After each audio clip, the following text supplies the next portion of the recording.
Alright, here we are, back again. Oh, I misspelled that.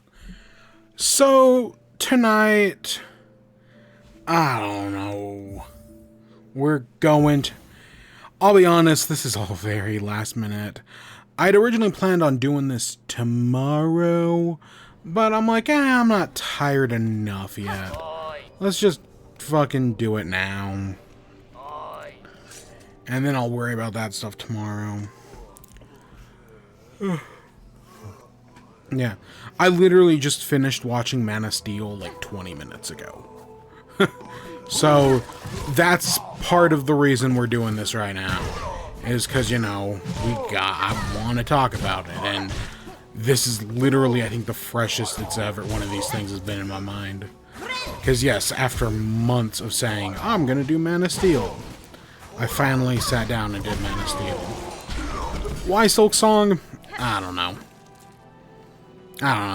We're going towards that silver thing there on the bottom of the map. I think I have an idea of where it's gonna be, potentially. Might be down there. I think there's a thing that says the Underworks. That's my guess. We're gonna head over there. But, you know, we'll see.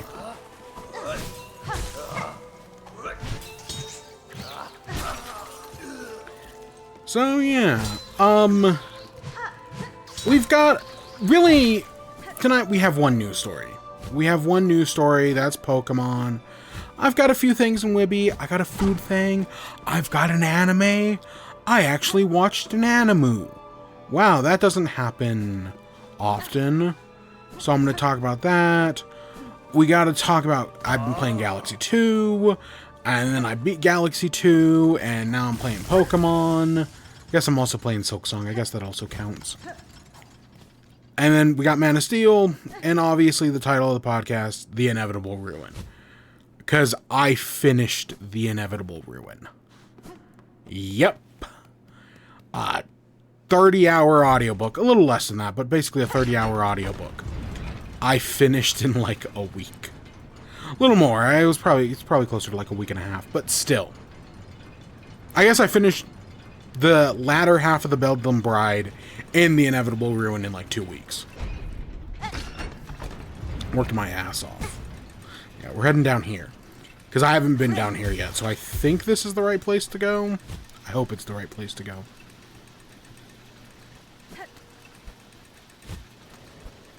So, yeah. You know, it's... I don't know. We could go for 2 hours. We could go for, like, 2 minutes. I don't know how long this is going to go. Especially because, I'll be honest, I don't have a lot of the Pokemon stuff written down. I'm just going off of, like, Twitter posts.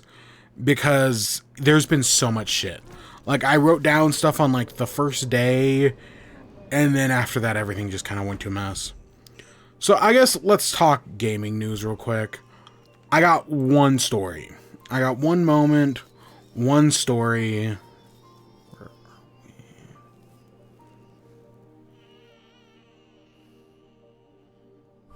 Okay, I know where to go. I think.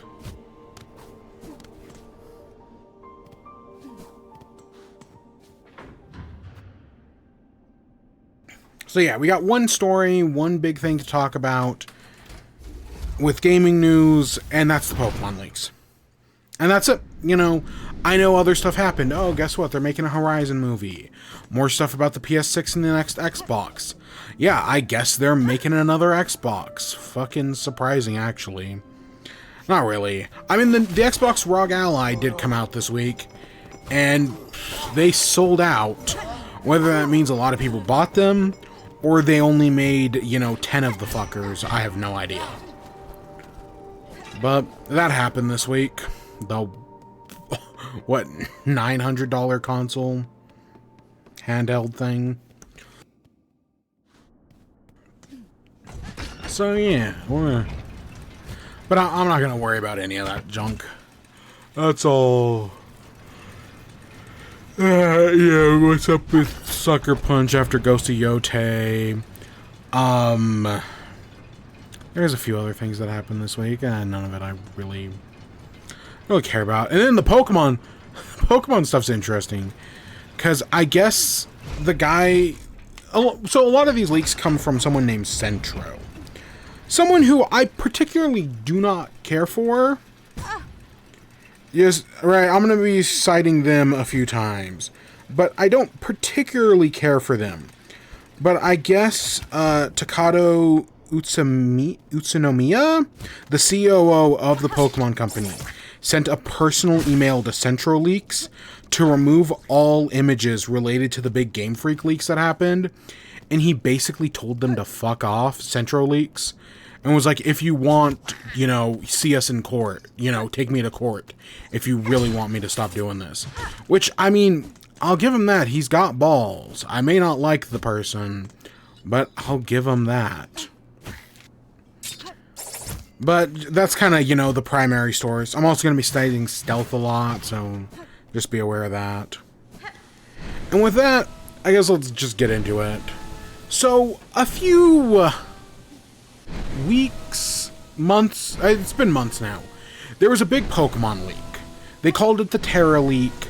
Basically, someone hacked the Pokemon Company and stole a bunch of their data.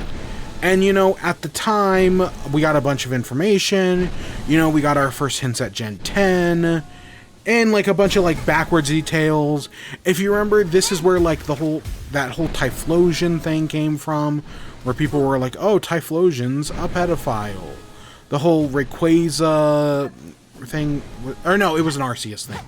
The whole Arceus thing came from this, of like, what is Arceus? What's all the creation myth stuff? You know, there was some interesting stuff, a lot of behind-the-scenes things. But, you know, that was only, I guess, part of the leak. That they were holding a bunch of other stuff until Legends Arceus came out. And since Legends Arceus came out this week... we've been getting more of the Tera leak stuff. So that's a lot of this week.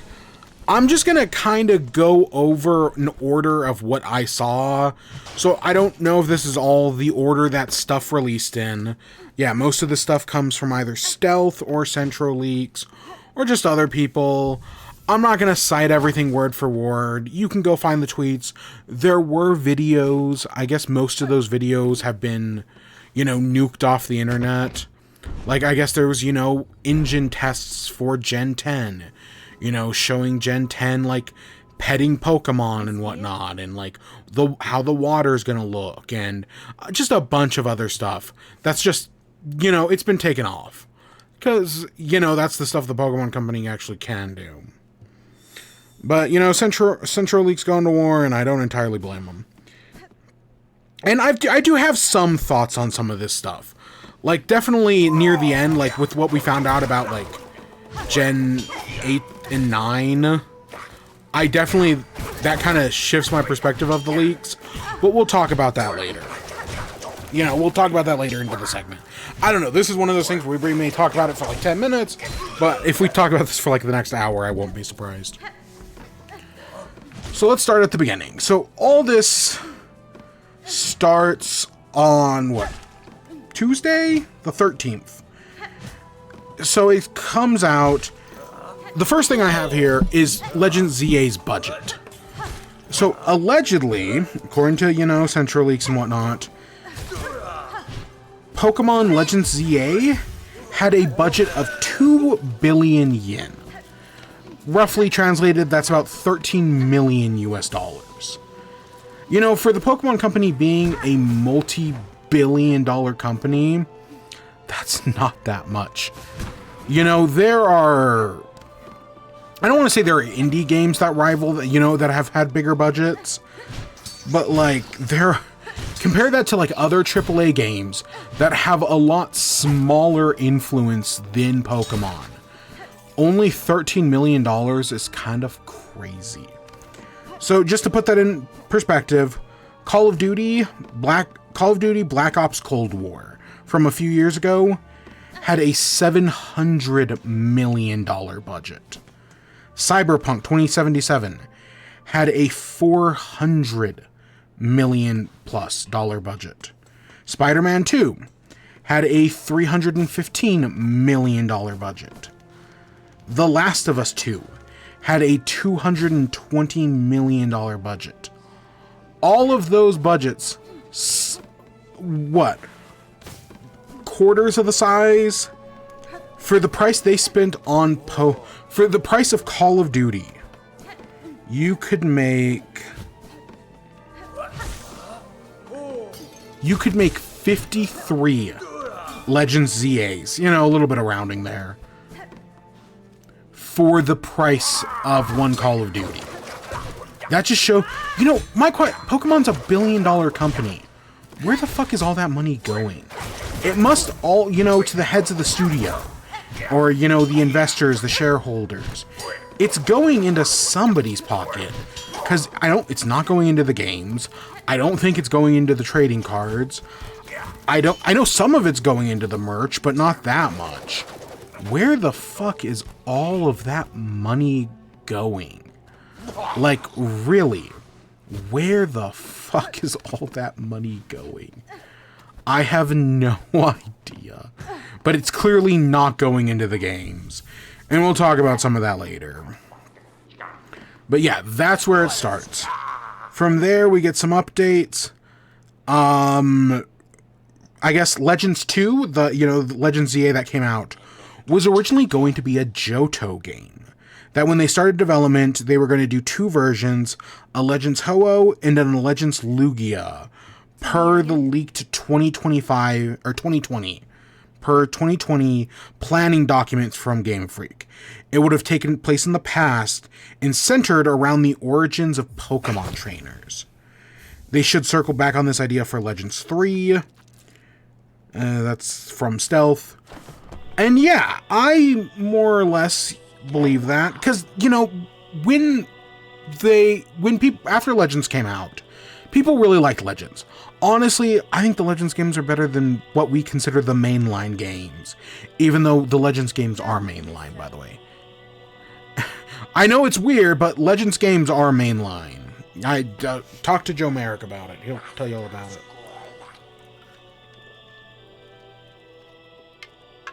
I mean, yeah. One of the things that when people wanted a Legends 2... Oh, shit. I turned off the video. What he wanted was a, what people wanted was, like, Legends Kyurem, you know, Legends Celebi, Legends whatever. You know, people wanted games set in the past. And people thought that was going to be the Legends formula. When Legends Z-A was first revealed, a lot of people thought, like, oh, it's going to be the past of Kalos. But, like, you watch the trailer, and it didn't look like that at all. Because I don't think Legends should only be about the past. I think it's more important. Legends are just, you know, tales in regions we've already been to. They're legends. I think that's way more interesting than just being like, oh, just every game's going to be Pokemon, but way in the past, somewheres else.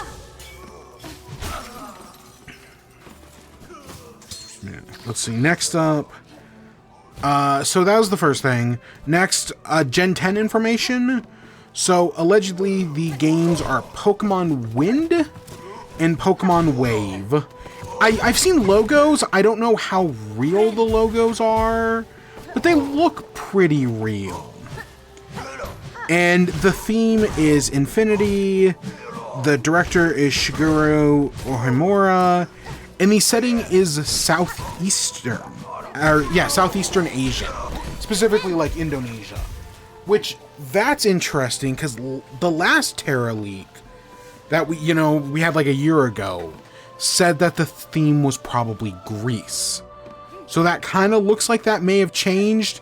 Keep that in mind, that some of this stuff may not be accurate, and some of this stuff may have changed. Gen 10 will be Switch 2 only, and Z-A will be the last mainline Switch game. We got some pictures of Gen 10. You know, there's a picture of, like, it's basically Nimona with an Eevee in a forest, and you've got a Snorlax, and that looks like an Eevee on the Snorlax. I think that's a Charmander. You know, it looks a lot more like lush, vibrant. You know, people complained about like, oh, how basic the trees looked in the previous game. So like clearly they're stepping things up a little bit. Like, people will bitch about the graphics no matter how good or bad they look. So like, what's even the point? But I get it.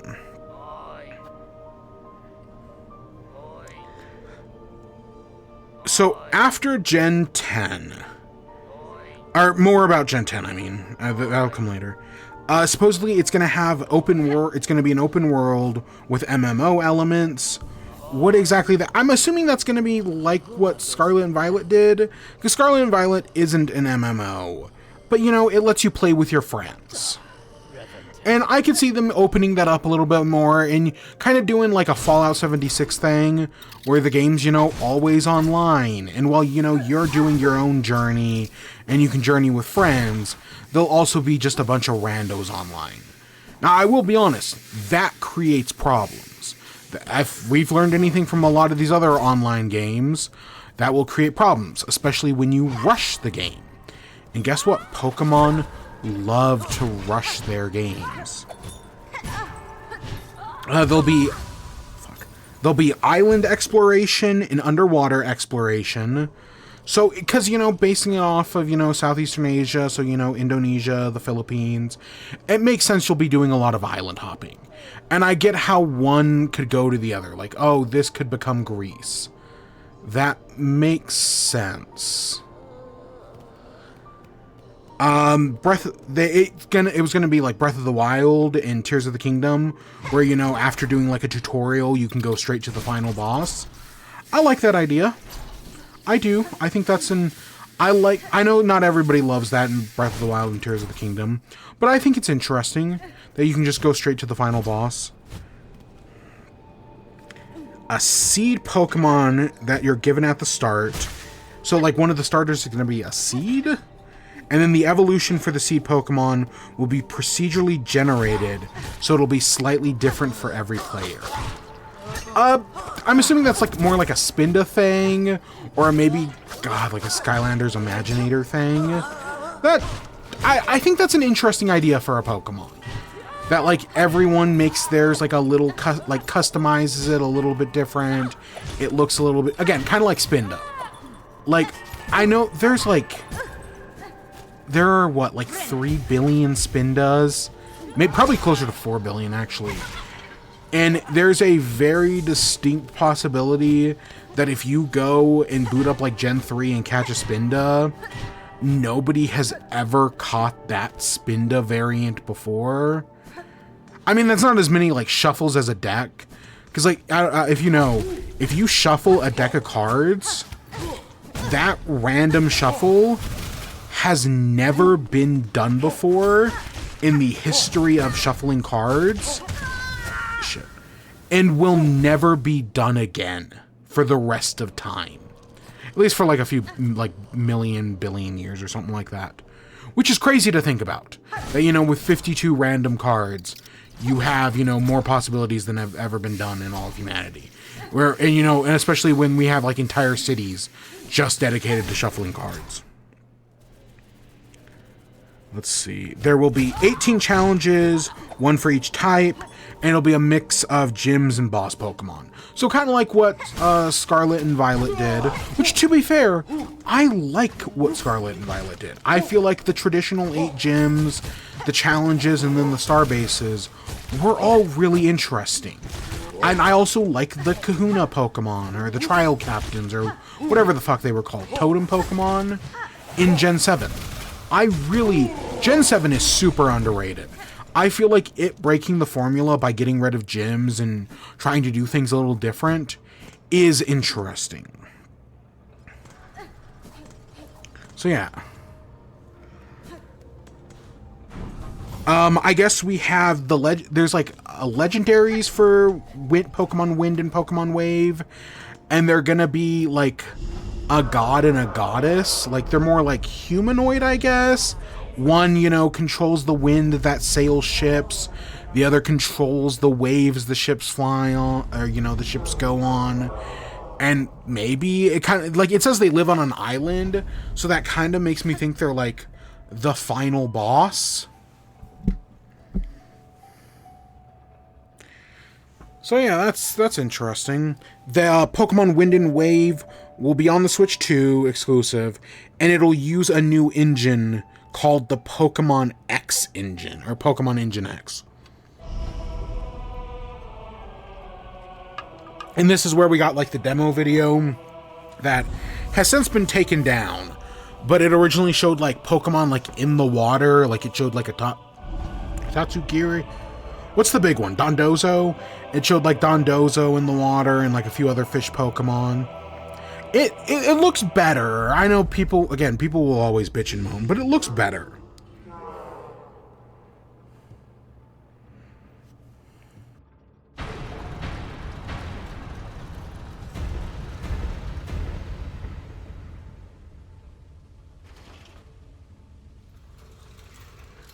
After that, we got, again, the other stuff. So we already knew Pokemon Gen 10 was codenamed Gaia. But it looks like after that, we have codenamed Ringo, which is going to be the 2027 game. And it's allegedly Legends 3. That it's going to be set in Galar and, what was it?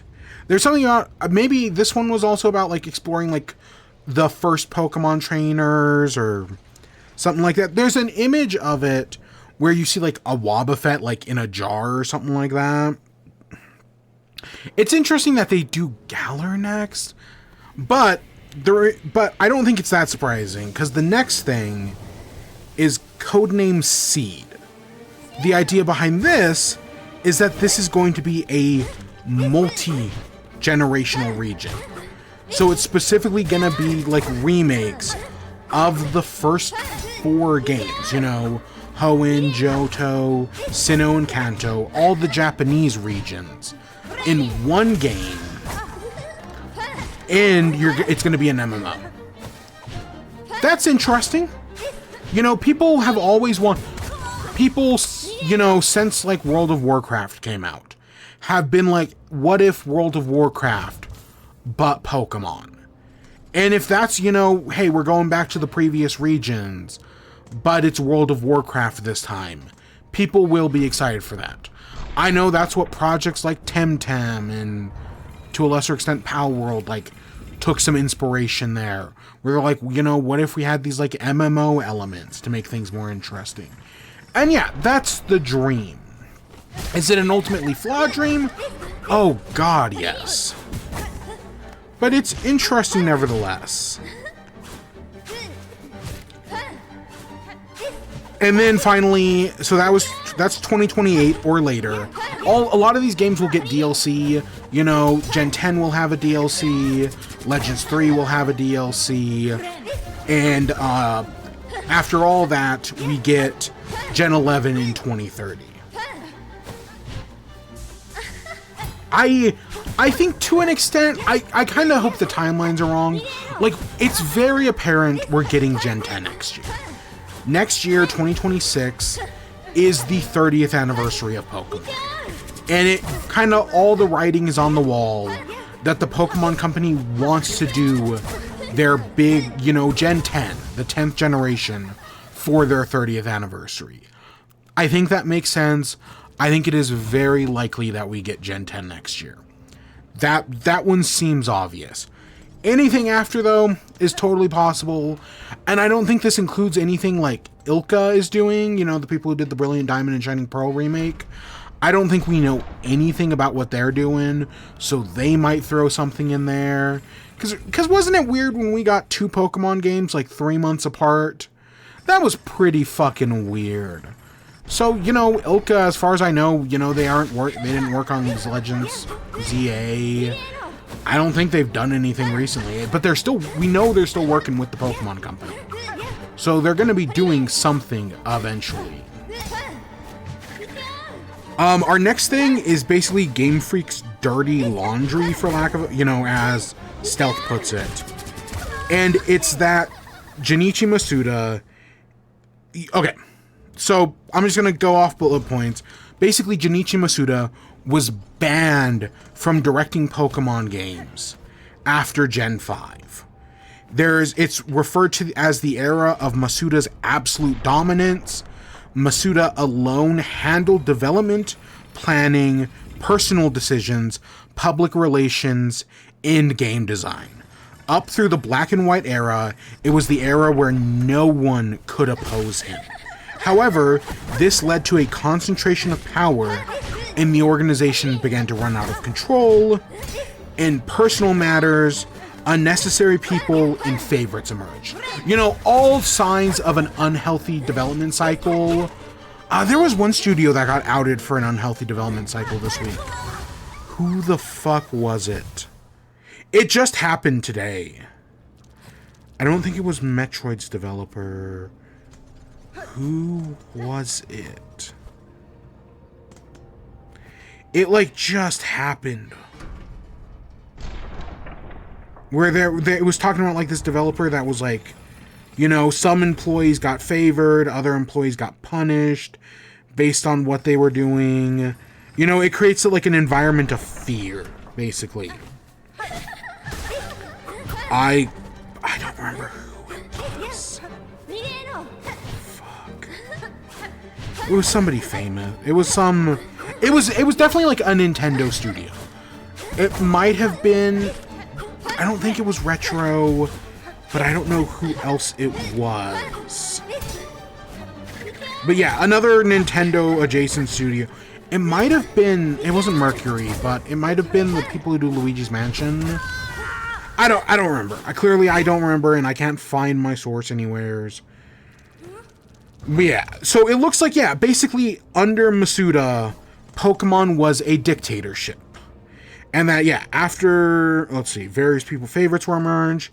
The games, after Masuda left, Masuda left because various problems arose during the development of X and Y.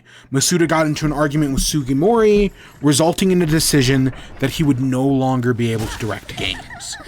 After he was replaced, after he was banned from directing, this caused a shift in Pokemon games, where they shifted from being focused on fun to being driven by PR. Now, any Pokemon fan, which is also anybody who hates Pokemon, can tell you that this is a shift that you can see. You can totally, in real time, see this shift has occurred. People have predicted this for a long time now. That Pokemon cares more about PR and merchandise than they do about the games. And this explains that, yeah, it was basically Masuda. He ran a dictatorship, but as a result, we got good, fun games out of it, even if it came at the detriment of all of the employees working there. And now that, basically, I think of like Marvel Comics, where it's like Marvel Comics isn't run by writers or artists, it's run by editorial, and that's kind of how we're in the shit show we're currently in with them. Yeah, it seems like it's the same way here. Pokemon companies no longer run by, Masuda or anybody else. It's run by PR. Which, it's crazy. Pokemon's run by PR? Pokemon's PR is absolutely fucking dog shit. If they didn't have 29 years of built-in fan loyalty and literally owning people's souls by having such a popular brand, nobody would care about Pokemon. Pokemon has god-awful PR. They have maybe worse PR than Minecraft and Mojang. And Mojang has awful PR. One of the worst in the industry. And Pokemon is somehow worse than them. Which is crazy.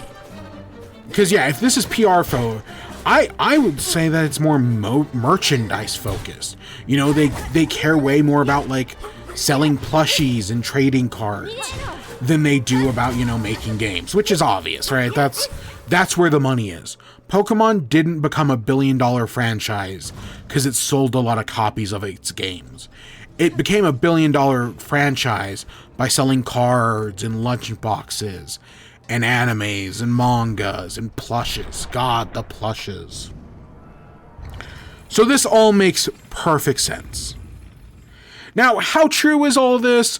We have no idea, obviously. This is all alleged. But I do think it is possible.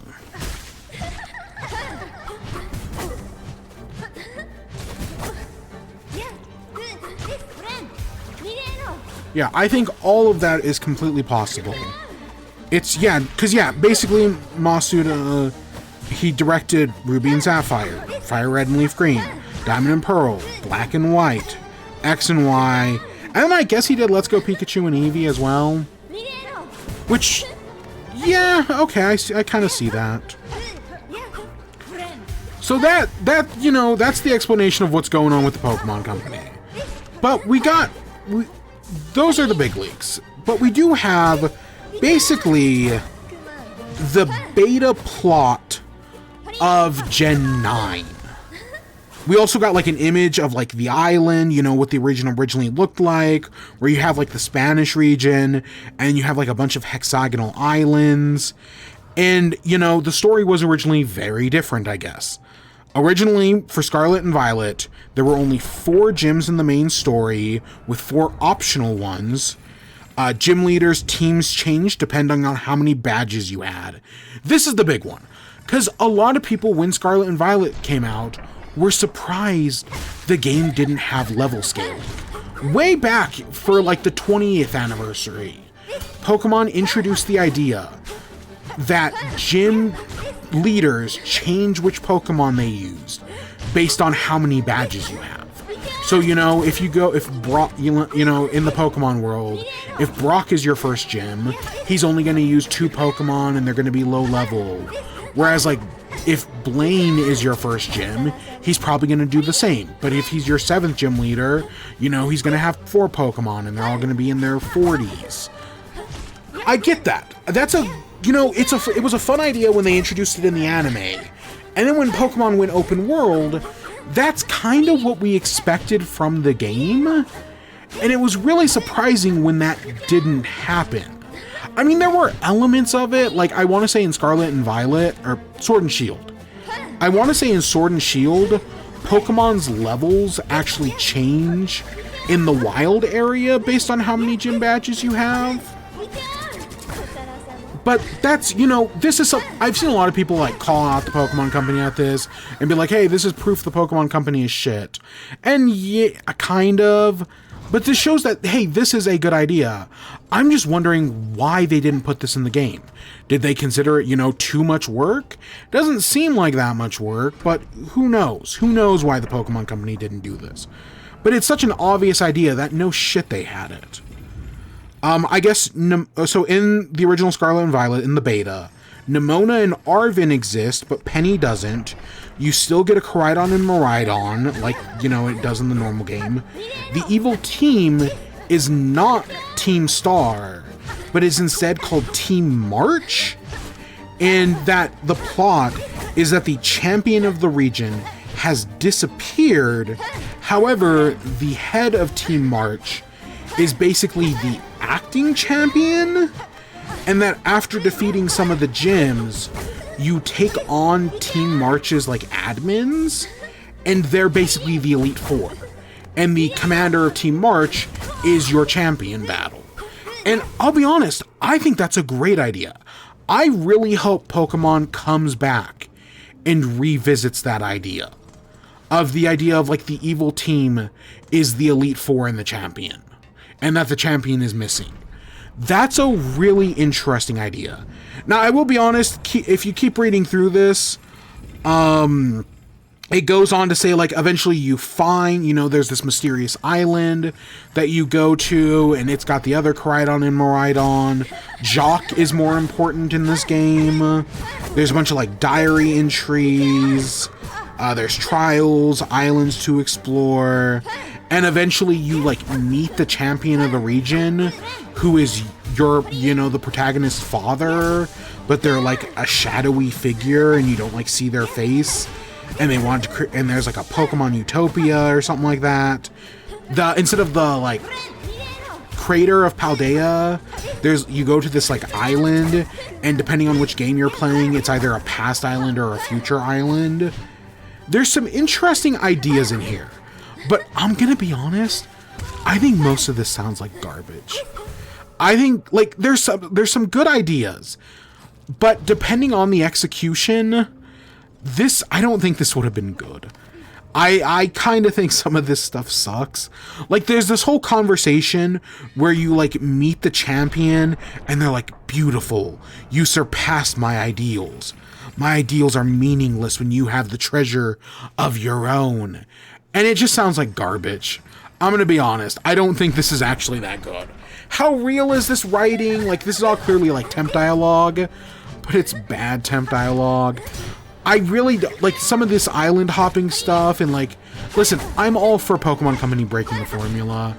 The whole way, this leak explains like the whole 4 gyms thing, and then there's like 4 bonus gyms that are optional. I don't really vibe with that.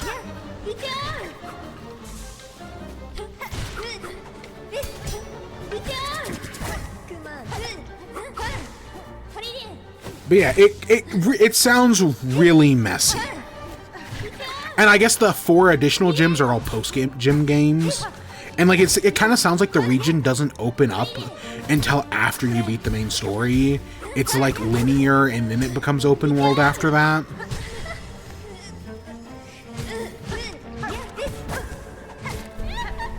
Yeah, I'll be honest, it all sounds like a mess.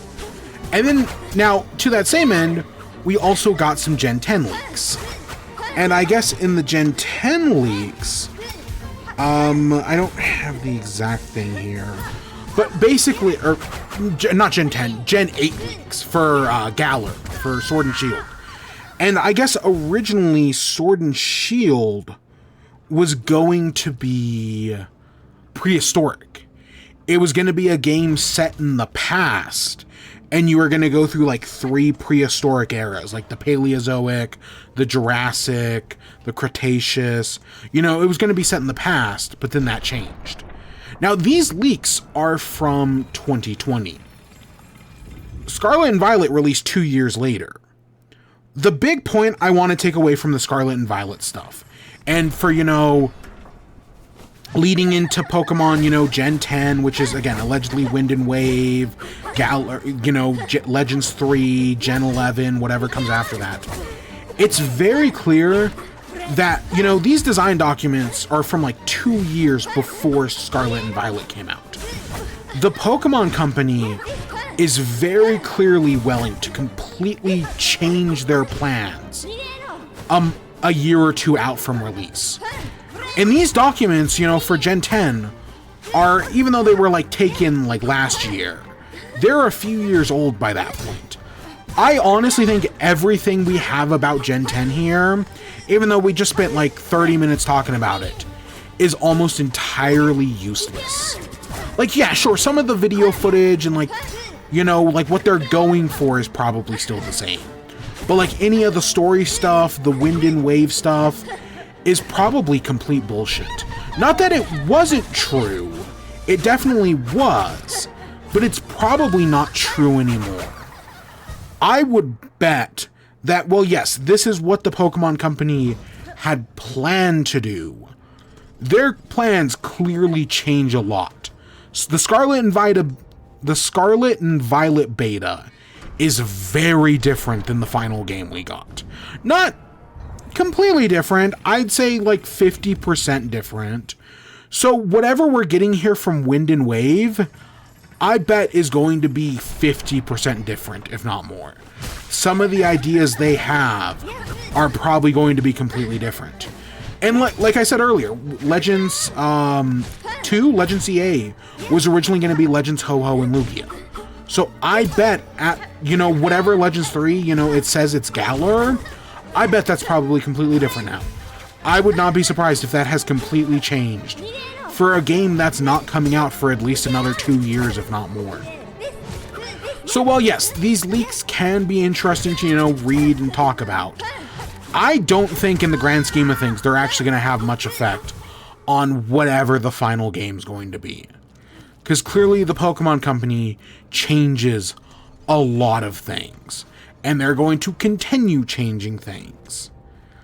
And yes, you know, so with some of the Masuda stuff, and you know, him being the dictator and whatnot, I remember a story from around the time Breath of the Wild came out, where Nintendo in an interview said that when making Breath of the Wild, they brought in a bunch of young, up-and-coming devs to shake up the Zelda formula, to bring in new eyes and new experiences, to make Breath of the Wild more interesting, more unique, to get away from some of the tradition that people would argue bogged down Skyward Sword and some of its weird quirks.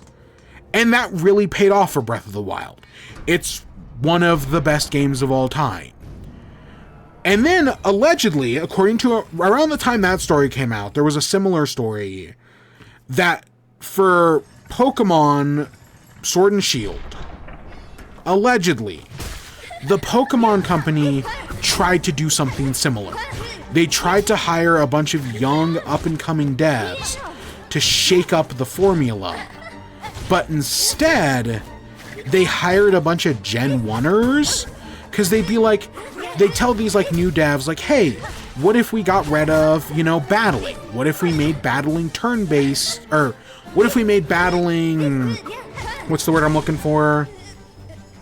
Real time? Like they would tell like these young developers like, hey, let's experiment. What if we made battle, you know, real-time combat? And these young developers would be like, no, Pokemon's turn-based. We have to keep it turn-based. They hired a bunch of Gen 1ers. And it, you know, allegedly, it like completely blew up in their faces. So reading some of this Masuda stuff, you know, that he was the dictator of the studio, that held it like an iron grip, that kind of doesn't surprise me, based on the situation where we currently are. Not that I hate the current Pokemon games. I've put hundreds of hours into Scarlet and Violet. I'm hopefully going to put a bunch into Legends Z-A. I'm enjoying the game at the moment. But yeah, none of this stuff surprises me, and that's just kind of where the Pokemon Company's at. But yeah, it's interesting reading all these leaks, but I don't know what the grand effects are going to be. But it's going to be interesting to see if there's a lawsuit that results from this, especially for Central Leaks.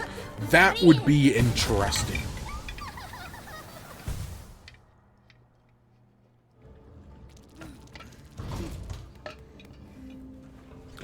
But, you know, he may be past his point of inevitable ruin. He just doesn't realize it yet.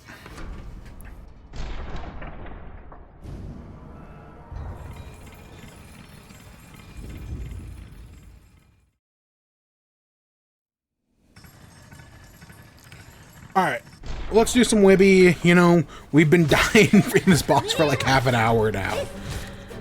Let's just do some of that. I do not expect to beat this boss by the time stream ends. I 1000% don't expect us to beat this. I'm struggling to learn this attack pattern. Like, bad. So what do we got? We got Taco Bell. They added some chicken stuff. I didn't try any of it. But they did add a spicy grilled cheese burrito, and I did try that. So we're going to talk about that. I watched an anime. I watched another villainous isekai. Because you know me, I really like villainous isekais. Especially the gay ones. They're the best ones. So I did watch one of those. I want to talk about it, of course. It is very interesting. We got Galaxy 2, which I've gotten 120 stars in. Oh god, those fucking green stars, man. So we got that. And then I've been playing Legends Z-A. It came out yesterday. I've played some of it. So I want to talk about that. And then I watched Man of Steel, finally. After we did Superman Returns, what? Months ago? Superman Returns was episode 29. Yeah, that was episode 29 on July 18th. And now here we are, October 17th. What, 3-4 months later? Yeah, 3 months later. Had you do the math real quick. Yeah, I finally got around to it. So we'll talk about that. And then we'll talk about the inevitable ruin, Dungeon Crawler Carl, Book 7, because I did finish it. Basically, everything that we talk about with Galaxy. Me getting 120 stars in Galaxy. You know, me playing some Silksong. I've put I don't have Silksong on the list. I put like another 4 hours into Silksong between the last time we talked about it. All 4 of those hours, I was listening to Dungeon Crawler Carl. All like the 15 hours it took me to do Super Mario Galaxy 2, I was listening to Dungeon Crawler Carl, or The Inevitable Ruin. You know, I spent so much time on basically any free time I had, I was listening to The Inevitable Ruin. And even some of the free time I didn't have, I was still listening to The Inevitable Ruin. So we're going to talk about it. I will get to it. I should have been taking notes. Genuinely, my big regret is taking notes, but we'll talk about it. And then, you know, maybe I have some other shit. I don't know. Let's start with Taco Bell, shall we? So, Taco Bell released is it a Flamin' Hot grilled cheese burrito? I'm going to look up the exact verbiage.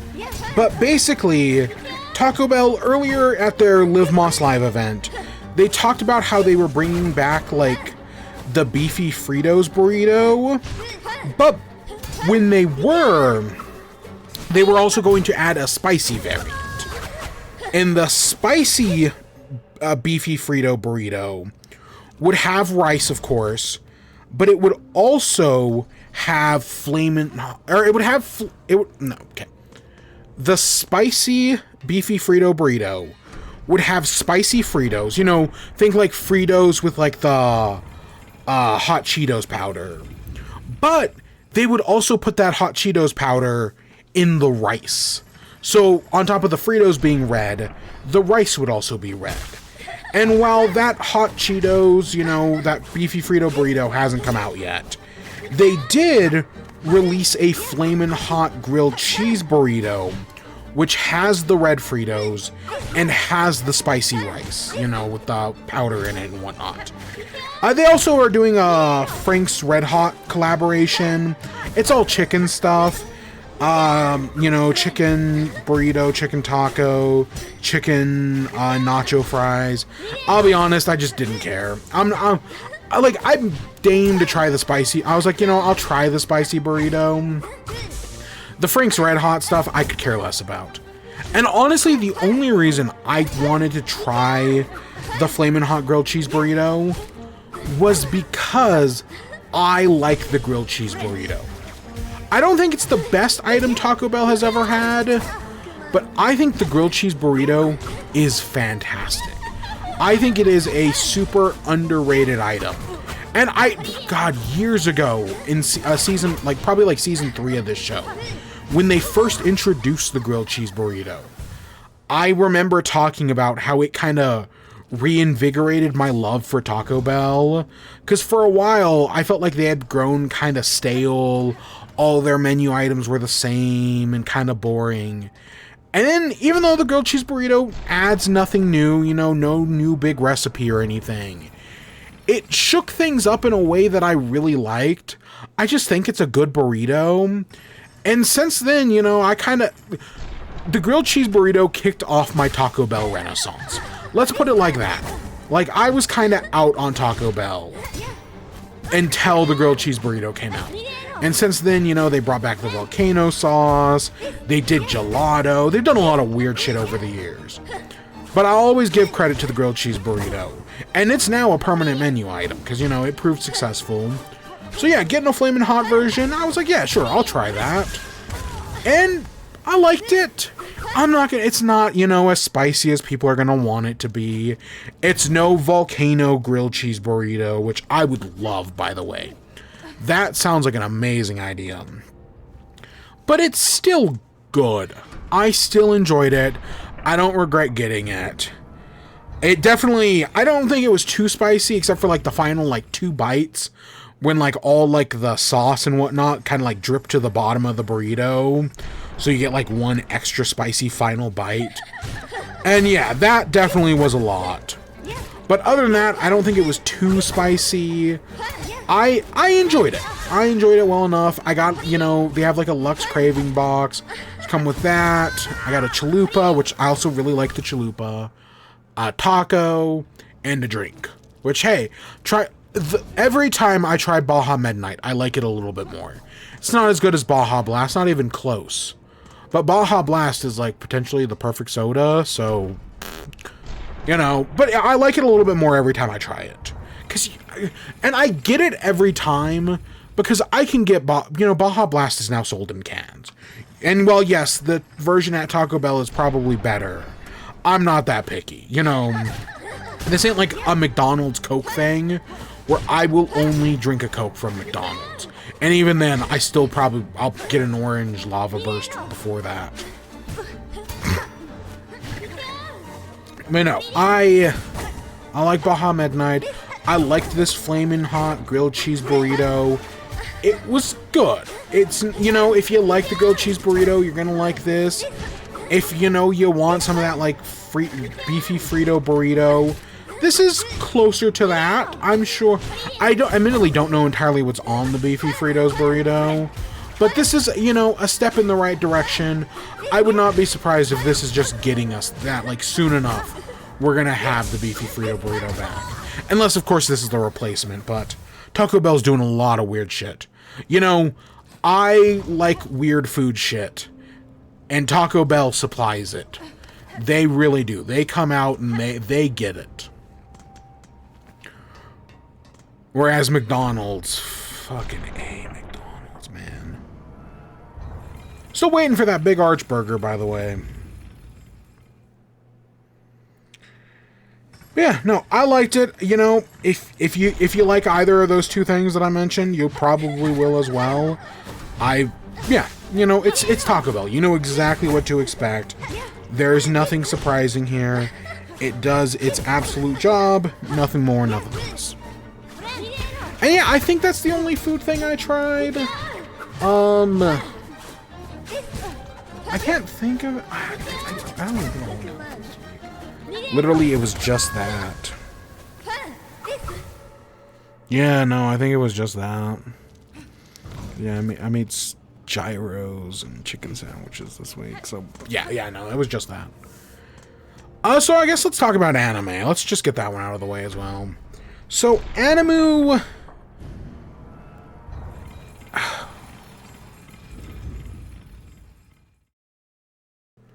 Oh, my gosh. So, with anime, I've talked in the past about how there's a subgenre within a subgenre that I call villainous anime. It's a version, it's, you know, like a subgenre of, like, harem anime, and isekai, and, you know, video game anime. A few weeks ago, we talked about Tear Moon Kingdom, which wasn't an isekai, but still followed all the tropes of villainous anime. But I watched another villainous anime this week. It's called From Bureaucrat to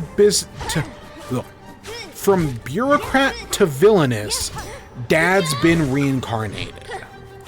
So this is a villainous isekai about a guy. He's, you know, a 50-plus-year-old bureaucrat who works for the Japanese government. He's an otaku. Yeah, let's just use otaku. He's got a wife, he's got a daughter who's equally a nerd, his wife's a nerd, and one day while coming home from work, a kid, you know, grunches out into the street to pick up their ball, and Truck-kun comes by, and so the guy jumps in the road to save this kid and gets hit by the truck. And then after that, he wakes up in the world of a video game. Specifically, the one his daughter has been playing, because his daughter is a nerd who she doesn't. I think she kind of like speed runs. She does like challenge runs of this video game that's like, oh, it's something Beast in Love. It's, you know, it's your typical villainous isekai. It's a magic school. She is the villainess. What's her name? Grace is, I think, her name? Grace is the villainess against Anna. Anna's the protagonist. Grace is engaged to the prince, who will one day be king, but, you know, she's the villain. Anna is supposed to break up Grace and the prince, and then date the prince, or, you know, one of, like, 6 other bachelors. And, you know, at the end, Grace is supposed to die, depending on the ending.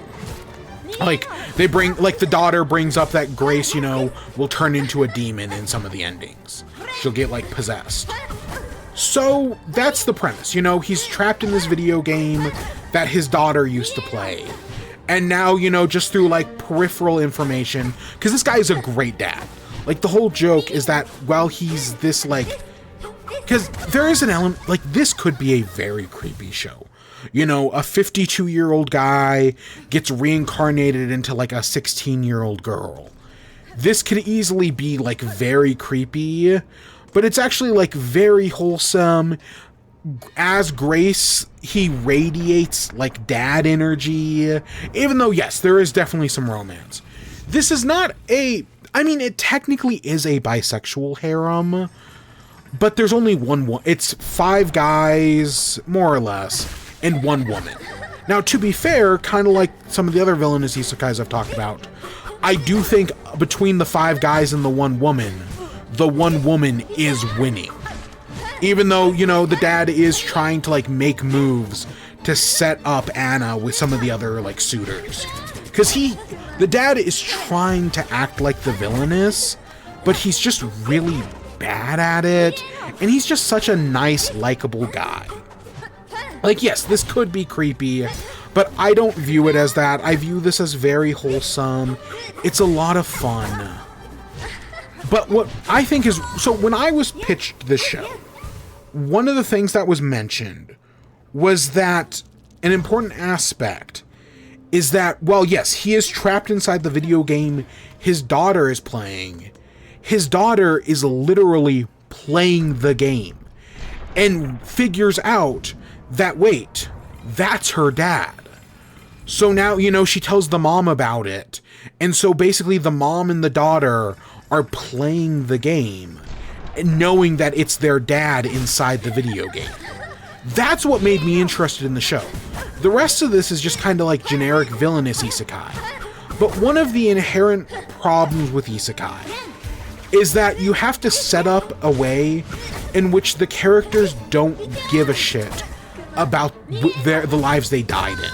You know, usually they're like broke, you know, they're lonely, you know, they have no friends, their family is dead. So that way they don't want to go back to their before world. We talked a few weeks ago about Isekai in Law, which was a webcomic where the guy, you know, gets isekai to another world, meets a wife, you know, gets a wife, and then comes back. Because, you know, he's got friends, he's got family. And that's kind of an inherent problem with isekai. Is like, oh, well, you know, what about, you know, they have to set it up where they have no friends and they have no family. Occasionally, some isekais do address this. You know, ReZero addresses this because it's ReZero. My Next Life as a Villainess kind of does, where they say that the best friend was also isekai'd and just hasn't realized it yet.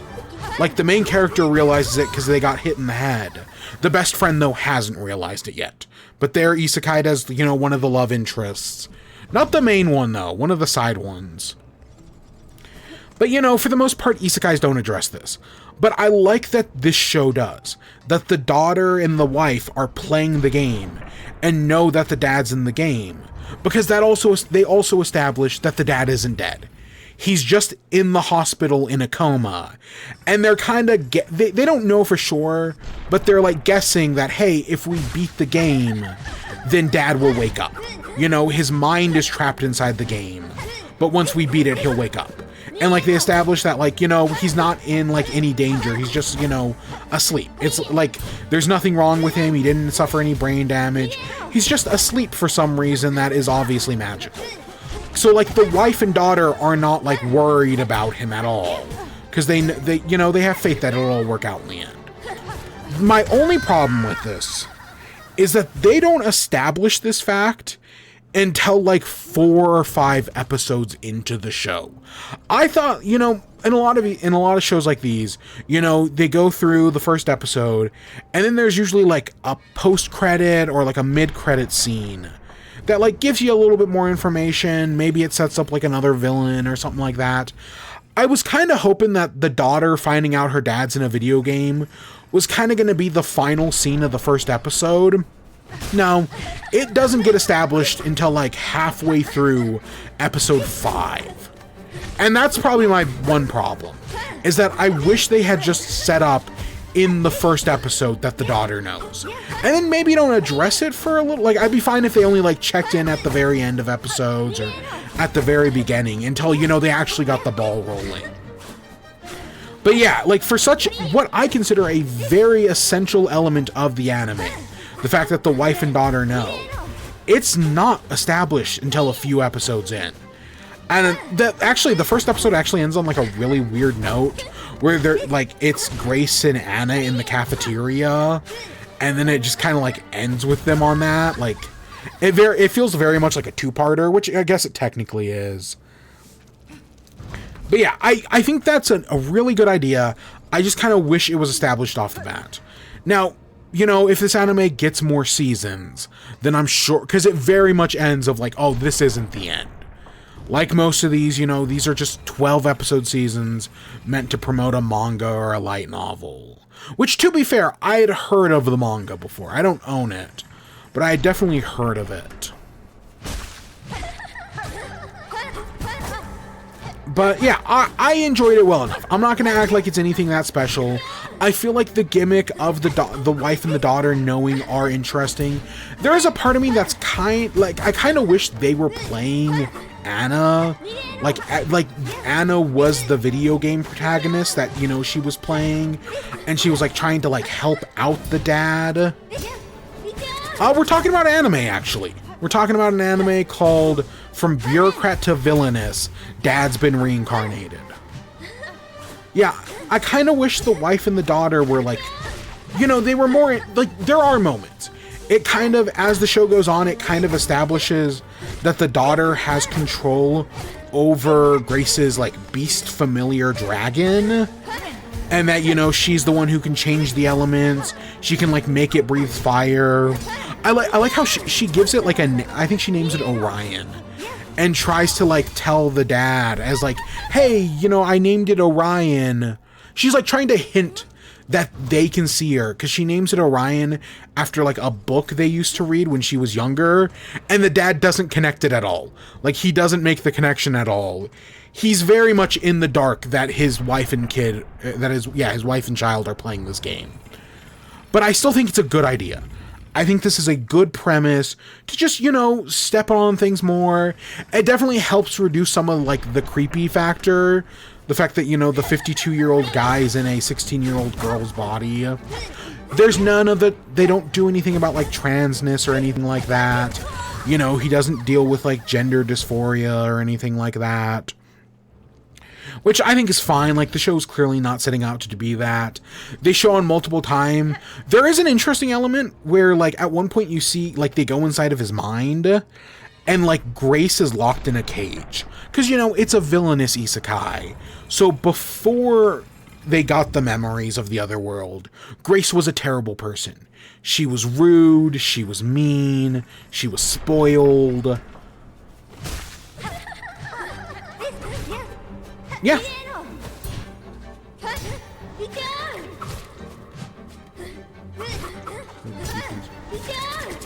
Yeah, there's an entire South Park episode about it. The one where they try to steal, oh god, what's his name? The New England page, Tom Brady's poop. Yeah, the one where they try to steal Tom Brady's poop. There's an entire South Park episode about it.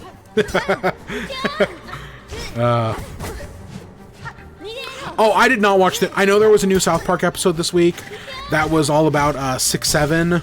I didn't watch it. I was going to get around to it, and I was just busy. You know, I had a 38-hour audiobook to finish. Yeah, you know, you just deal with it.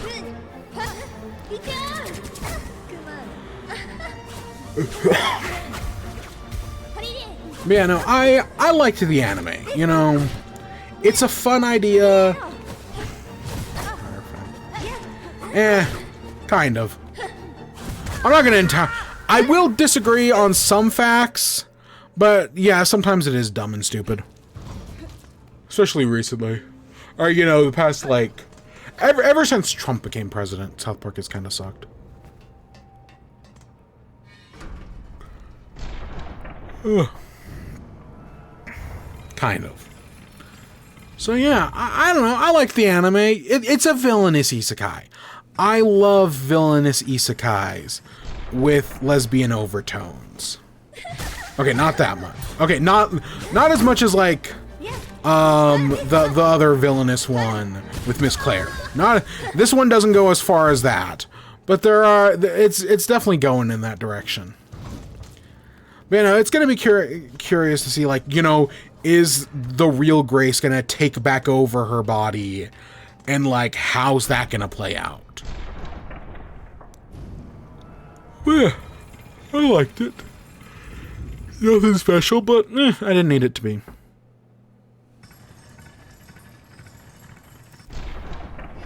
Wow, that's cool. Actually, as long as they're not using AI. That new Sora 2, I know people have been doing South Park animations in that, and that's fucking stupid.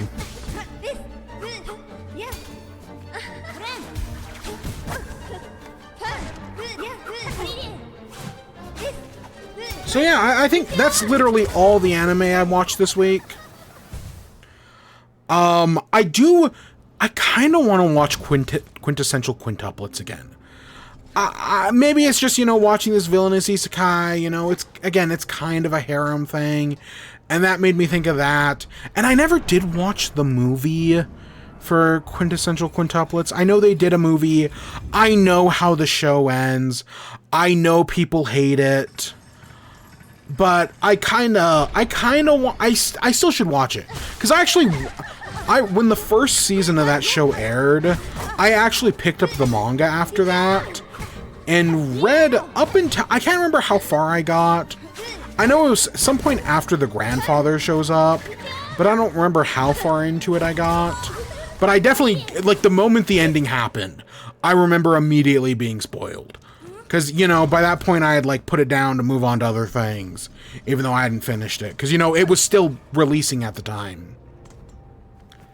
And I don't know, I've been thinking about that this week. Because I finished this anime. You know, I've been working on this in the background for the past, like, week or two.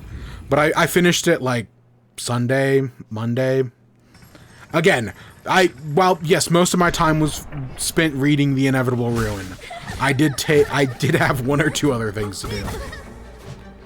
So speaking of which, the entire time I was listening to The Inevitable Ruin, I was playing Galaxy 2. I have not 100%ed Galaxy 2, but I did get 120 stars. I did the special world, I did all the normal world stuff, I did all the comets except for the green stars. And then after that, you know, you then have to go back in and then get all the green. You know, I refought the final boss and then unlocked all the green stars. So now there's 120 green stars to get. I have never done the green stars in Galaxy 2. It's one of those things, I'm sure I know for a fact I've started the green stars before, but I've never actually gotten them all. And so I think for the first time, I'm gonna do it. I haven't started yet, obviously. Honestly, we might just do it on stream.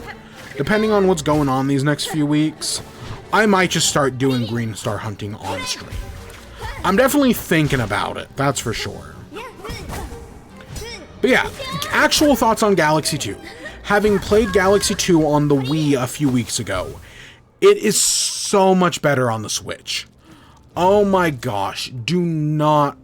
It's not that you shouldn't play the Wii version. It's just, the Wii has not aged that well. And I'm not just talking graphics. My big problem with the Wii is the Wiimote and Nunchuck.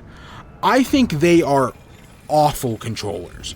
I know Nintendo's made some bad controllers over the years.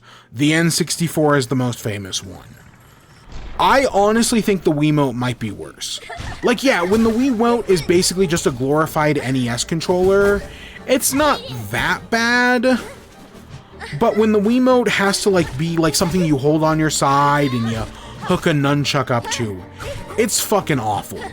I would never play Skyward Sword on the Wii ever again. It can be a miserable experience. I don't think it's as bad as people put it out to be. But when you have the Switch version right there, never play Skyward Sword on the Wii. And I'm going to say the same thing about Galaxy 2. You could play Galaxy 1 and 2 on the Wii, but when you have the Switch version right there, it's worth it. Just having a better control scheme on a real controller, even just fucking Joy-Cons, is so much better. It makes the game so much more playable. It's not that I hated Galaxy 2 when we played it on stream a few weeks ago, but I definitely wasn't on the up and up about it. I definitely had my concerns, my misgivings. I was a little disappointed in it. Playing it on Switch 2, I didn't have any. And again, you can also play it on the OG Switch. But I played it on Switch 2, because, you know, that's what I have now. And yeah, none of those problems were there. Having an actual controller was fantastic. Yeah, oh, you have to reset the gyroscope every, like, 30 seconds. It's not that big of a deal. It is so much better than waggling the Wiimote. Oh my gosh, having a button to do stuff is so much better than using a goddamn Wiimote. I hate the Wiimote. I think that's what this is all leading to. Is I just hate the Wiimote so much. Hot take, I think I might hate it more than the N64 controller. That's what I'm taking away from this. Is that the N64 controller is bad, but the Wiimote is worse. I never want to go back to the Wiimote. Oh my gosh. Maybe for Wii Sports, and that's it. Like, that's it. Other than that, I don't think it's worth going back to the Wiimote.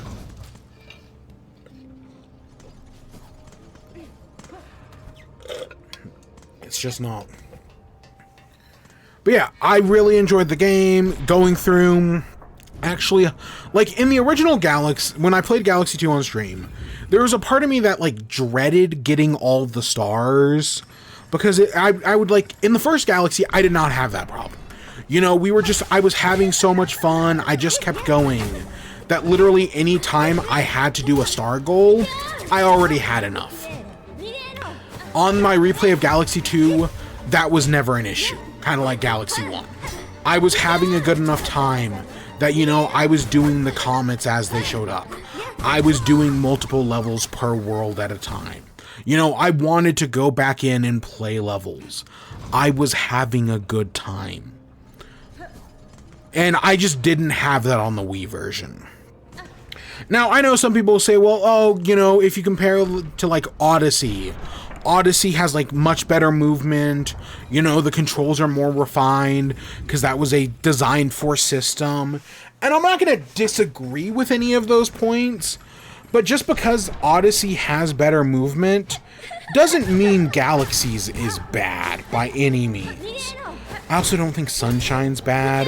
It was really... There's this one guy who did a review of Sunshine. I know we talked about this, where they didn't like Sunshine's movement with Flood.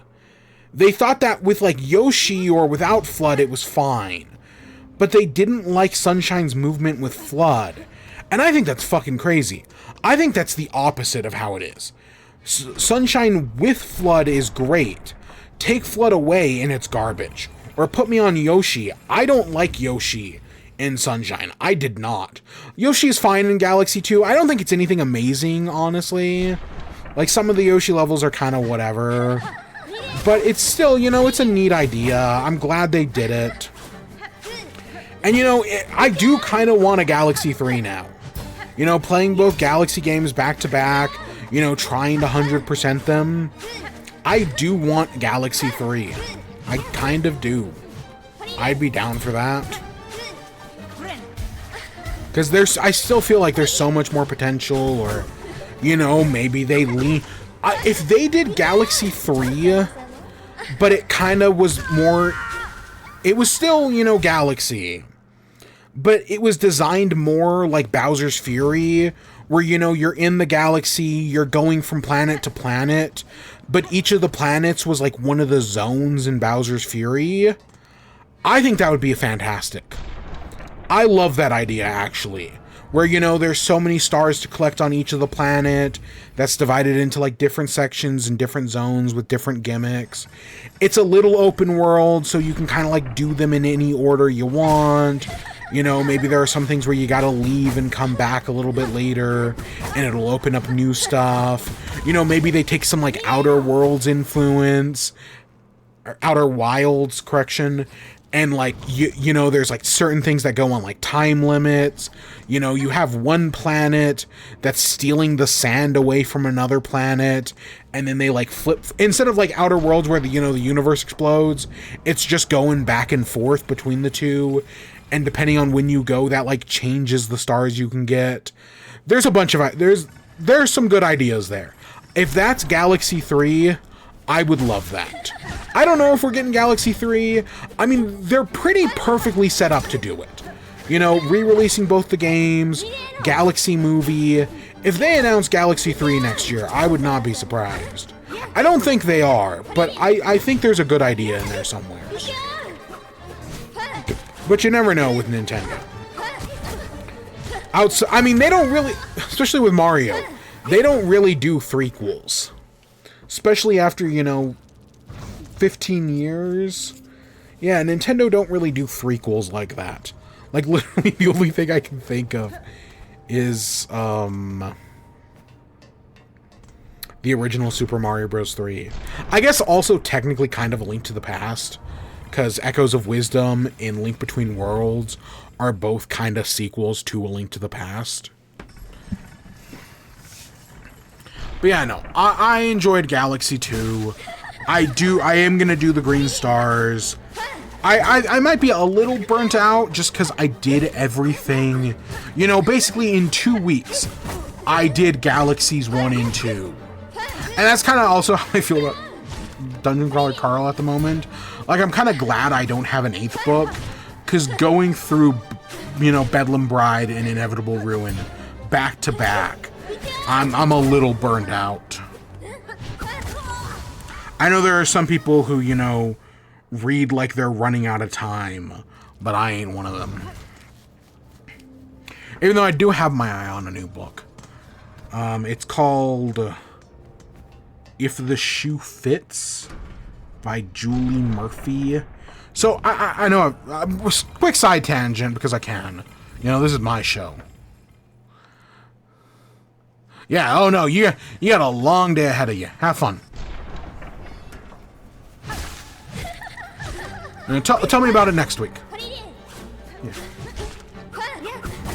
Hopefully I'll be earlier next week. I don't know, I might rewatch Batman v Superman. I don't know, we'll see. I'm definitely thinking about it, to my regret. Oh. Yeah, so it's called If the Shoe Fits by Julie Murphy. It's a book. It's Cinderella. It might have some sort of connection to Disney. I'm not entirely sure on that front. But it's a retelling of Cinderella. But, you know, it's modern day. The main character, Cindy, is, you know, she's a big girl. Let's put it like that. And she's on a reality TV show, like The Bachelor, but with her two stepsisters. And the, you know, Prince Charming is the Bachelor. And I'm like, you know, I've talked about this before when we talked about Geekarella. At least I think we talked about Geekarella on this show. God, I hope we did. I like Cinderella. Out of all the Disney princesses, Cinderella might be my favorite. I've got some problems with the movie. Like, specifically, I hate how much it focuses on, like, the cute little mice and whatnot doing their, like, wacky slapstick. I like Cinderella. I like her as a character. I think she's very interesting. And that's kind of why I like the remake. You know, most of the Disney remakes aren't good. But I like the Cinderella remake because it puts more focus on Cinderella herself. That's good. That's interesting. And you know, I probably talked about Cinder at some point. But I saw this because I'd never heard of this. There's like a series of audiobooks that are called like... they're called Meant to Be. And you know, it's Cinderella, Beauty and the Beast, The Little Mermaid, so on and so forth. And I just popped up in my, you know, Audible on like their recommendations. And I was like, yeah, you know, I like me some Cinderella. I'll probably give it a listen to. So I might, I would not be surprised if we talk about that next week. But after I finished The Inevitable Ruin, I was like, okay, well, you know, I've got an Audible credit. What else do I have? But it is a, you know, it is a rom-com book. It's not as, you know, I think it's Disney, so there's not going to be any smut in it. Or spice, excuse me. You know, I was thinking about this earlier. The term gooner, I link exclusively with males. I very much think of gooner as a male term. But there are female gooners. Is a female gooner just a female gooner? Or does that have their own term? Because, like, a female goon cave is called a book nook. So, like, what's the book nook? Like, what's a female, like a book? I don't want to say a booktuber. But, you know, a spice reader? Like, there's got to be some term like that. I don't know. Again, when I was reading stuff and I was like, okay, I don't think this book's going to be spicy. Not that I have any problem with books being spicy. It's just, yeah, it's not really what I read, with like one exception.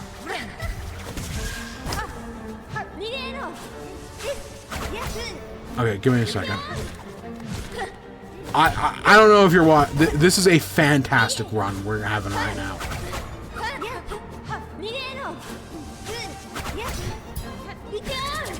Shit. That was my first ever time getting to like Knockout 2. We got to Phase 3, then we got Knockout 3. I bet we were just a few hits away. That was crazy. I locked in on that one. At least for a second. Yeah. Okay, let's talk. So, yes, we'll talk about The Inevitable Ruin, but let's talk about Pokemon first. Technically, by the time I play Pokemon, I already finished The Inevitable Ruin, so I haven't been, you know, listening to that. I've been playing Legends Z-A. I've put like 4 hours into it. I haven't put that much. I've been, you know, again, all my free time went into the crawler book. So I had other things to do once I finished it that I probably should have been doing in other free time. And that meant less Pokemon time, at least this week. But I've started Legends Z-A. I like it. There's a few things that I'm kind of having to get used to the controls on, especially, you know, from my hundreds of hours of Scarlet and Violet. Like, I haven't gotten used to the buttons yet. Like the plus button's the map, but I want to say in Scarlet and Violet the minus button's the map. So I keep hitting minus to try to open the map and it never works.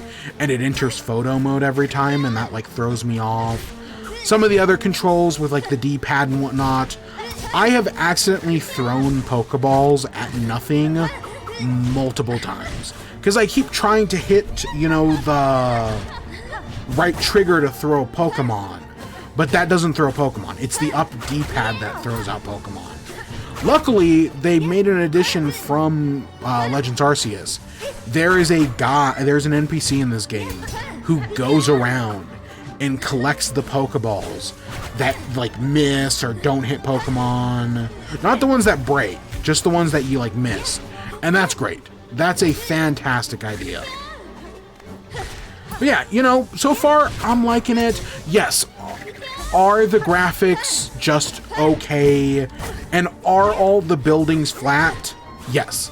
Yes, it's you know, when people were complaining about all the buildings being flat, I was like, this is making a mountain out of a molehill. This is just Treegate 3.0. Actually playing the game, I actually do think it's a little worse than I was making it out to be. Not saying that, you know, the hashtag Flatgate people are correct, because I definitely wouldn't go that far. I refuse to give them any credit. But they've got a little bit of a point, I guess, because sometimes it is weird. It's even weirder when you see a building that isn't flat. I especially noticed, like, there's a few buildings that do have texture, and that's kind of weird. But yeah, some of the flat buildings are just weird. I've seen some people say that, oh, well, the entire city is a single model. Listen, that may be true, but that's not how the game is rendering things. I hate to break it to you, but just because some random guy on Twitter says, oh, the entire town of Lumios is a single model, doesn't mean that's actually how the game works. Unless you're an actual video game developer who can actually read the code and explain how it works, I don't give a fuck what you or anybody else on Twitter says. That's just not how video games work. It's like, you know, because there are people who like say this, like, oh, the video game renders the whole map at the same time. That's not how video games work. Video games are not that badly compressed, at least most of them. No, they only render what the player sees. And you know, most video games use low poly models for stuff far off in the distance. Literally, the only exception to that I can think of is Minecraft. Minecraft loads in the entire, like, area around you, and it's all loaded in the same resolution. That's why that's one of the many reasons why Minecraft Java Edition runs like dog shit, unless you use, like, some mods and some source stuff. That's why. Minecraft was not well coded. Never has been, though. I'm not saying it's like Yandere Simulator Heartbound bad, but it's not great, you know. But yeah, so far I'm enjoying it. You know, I think the tutorial is both long and short. Like, you know, you get your starter very quickly. You know, I got my Chikorita, who I named Lotus. I named the Chikorita Lotus after the radish that knows Kung Fu in Kung Fu Panda 2. That's where the name comes from. Why that specifically, I don't know, because, you know, it's based on Chikorita's kind of based on a radish. I think it's one of, if not the only starter not based on an animal. I know, well, some people say, it's based on the Stegosaurus or whatever. No, it's not. It's based on a daikon radish. Whereas I would argue every other starter is based on like an animal or a dinosaur, real or fictional. I like Chikorita, what can I say? They don't have a perfect design.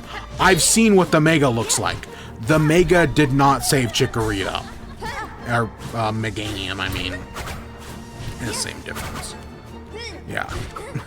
But I still like Chikorita. I still got a soft spot for them. I think Bayleaf is fine. Honestly, I think Meganium's the weak link. But I think I have a soft spot for Bayleaf because of the anime. But yeah, so my team currently, I've got them, I've got Lotus. I've got Fletchender, the second one, named Pickle. I'm definitely not a permanent team member. Definitely a temporary team member. But, you know, fire, flying, it's useful to have. I've got a Sableye named Chase. The Fletchling's named Pickle. Why? I don't know. I just thought of it. A Sableye named Chase, which is the name of the guy who did the 3 Kobolds in a Trenchcoat song. Because for some reason, that's just the first thing that came to my head. Was like, oh, look, Sableye's this little, like, gremlin thing. It's a Cobalt. It's one of the Kobolds in the Trenchcoat. And, I don't know, that's just where I thought of. I don't know if Sableye's gonna stay or not. Probably not. Mainly, the only reason it wouldn't is because I used one in Omega Ruby. Because I do like Sableye. I love its Mega Evolution. But that's, you know, I used one in Omega Ruby, so I probably won't in this. But it's a possibility. I've got a binnacle named Popov, who, you know, it's just a binnacle. It's actually probably one of the weaker members, but I have it. I've got a Diggersby named, I'm gonna guess Bix? I don't remember why I named it Bix. And then finally I have an Esper named Donut. Because yes, both Popov and Donut are named after characters in Dungeon Crawler Carl. I did for a second consider just naming everyone in the team after Dungeon Crawler Carl characters. You know, we'll have Silrendel Gore, we'll have Rosalie, we'll have Tibbet, we'll have Juicebox, we'll have... Oh god, what's one of the weird ones? Donatia, Princess Donatia. There was a moment when I named the cat Donut, and I was like, oh shit, should this just be the theme? Because I've done in the past, you know, themes before. You know, my X and, like, I have an X and Y team that was named after food. Another X and Y team that was named after crystals. You know, my Sword and Shield Let's Play, they were all named after characters from the My Immortal fanfiction. Scarlet and Violet, they were all named after, like, cartoon characters. I've definitely done themed seasons before. So doing a, you know, Dungeon Crawler Carl Pokemon thing, definitely a thought. But I honestly don't think any of the team members are permanent, outside of Lotus. Because I'm not one of those people who throws away their starter. I don't care how bad Meganium is. I like, you know, I like the idea of a starter. What can I say? And then I'll probably keep Binnacle, because I really like Barbaracle, but I've never actually used one before. But I don't know. I'm still kind of trying to figure things out. I've been catching everything I see. And yeah, I'm having a good time. I've explored, like, I think I've explored 6 of the wild areas. There is a part of me that worries that the game feels kind of small. Because while the city doesn't always feel small, there are moments where, like, I open the map and I'm like, it's like, oh, you've already explored half the city. And I'm like, wait, really? Half already? Because there are some times where it feels massive. And, like, it's easy to get lost in, like, the maze of buildings. And then you look around and realize, oh, wait, no, this actually isn't that big. But yeah, I'm having a good time, you know, meeting the team members. I picked the male character, so I've got Tawny, Naveen, and is the girl Lita? I can't remember the other girl's name. They're fun, you know, AZ's fun. They're leading up to, like, this big mystery where I guess, like, they need the whole... This is, like, the intro cutscene. Is that there's something going on with Mega Evolution with Quasartico, and they need to find the strongest Mega Evolution trainer.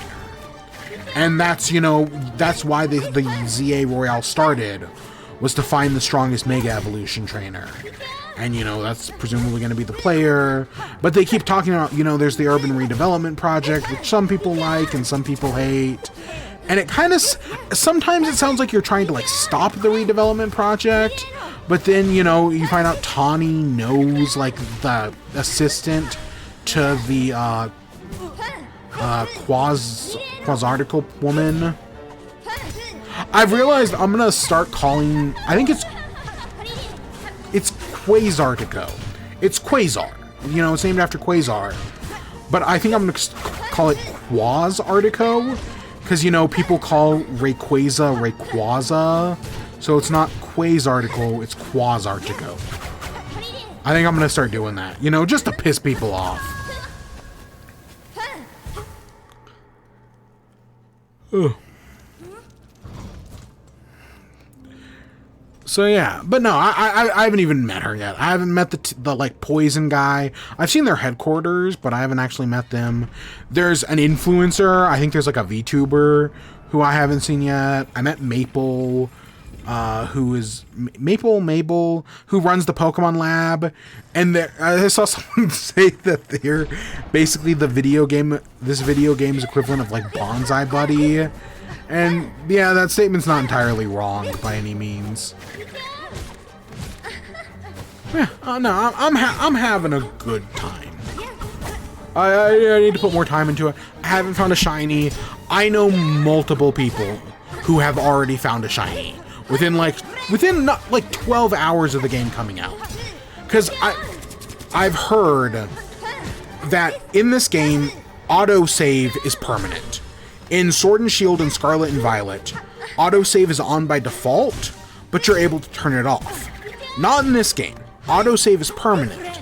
So the change this game made was that shinies don't despawn. So like, let's say, you go to an area, find a shiny Magikarp. If you leave and come back later, that shiny Magikarp will still be there.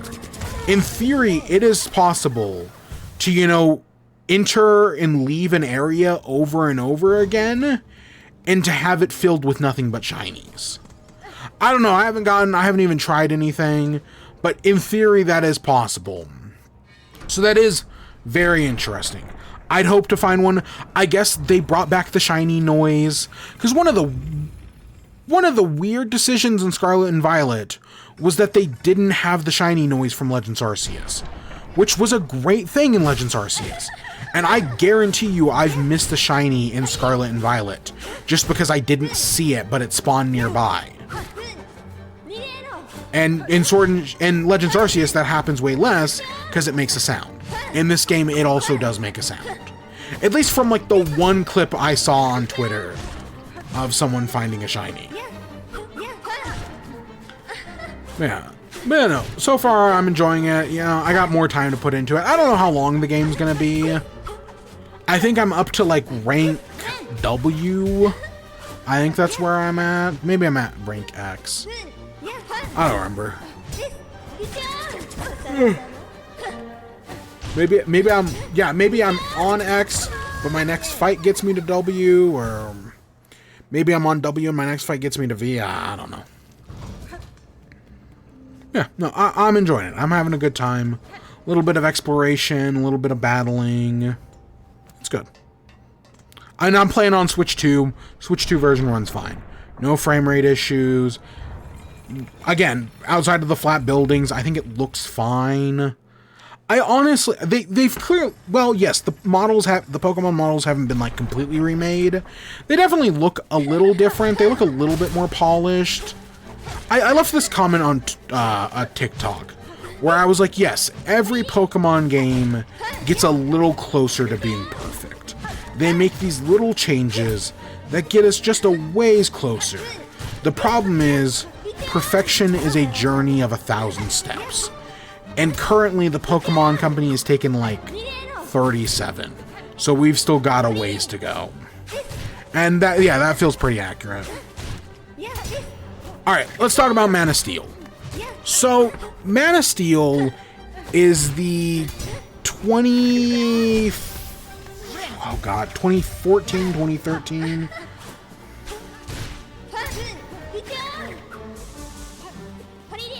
2013.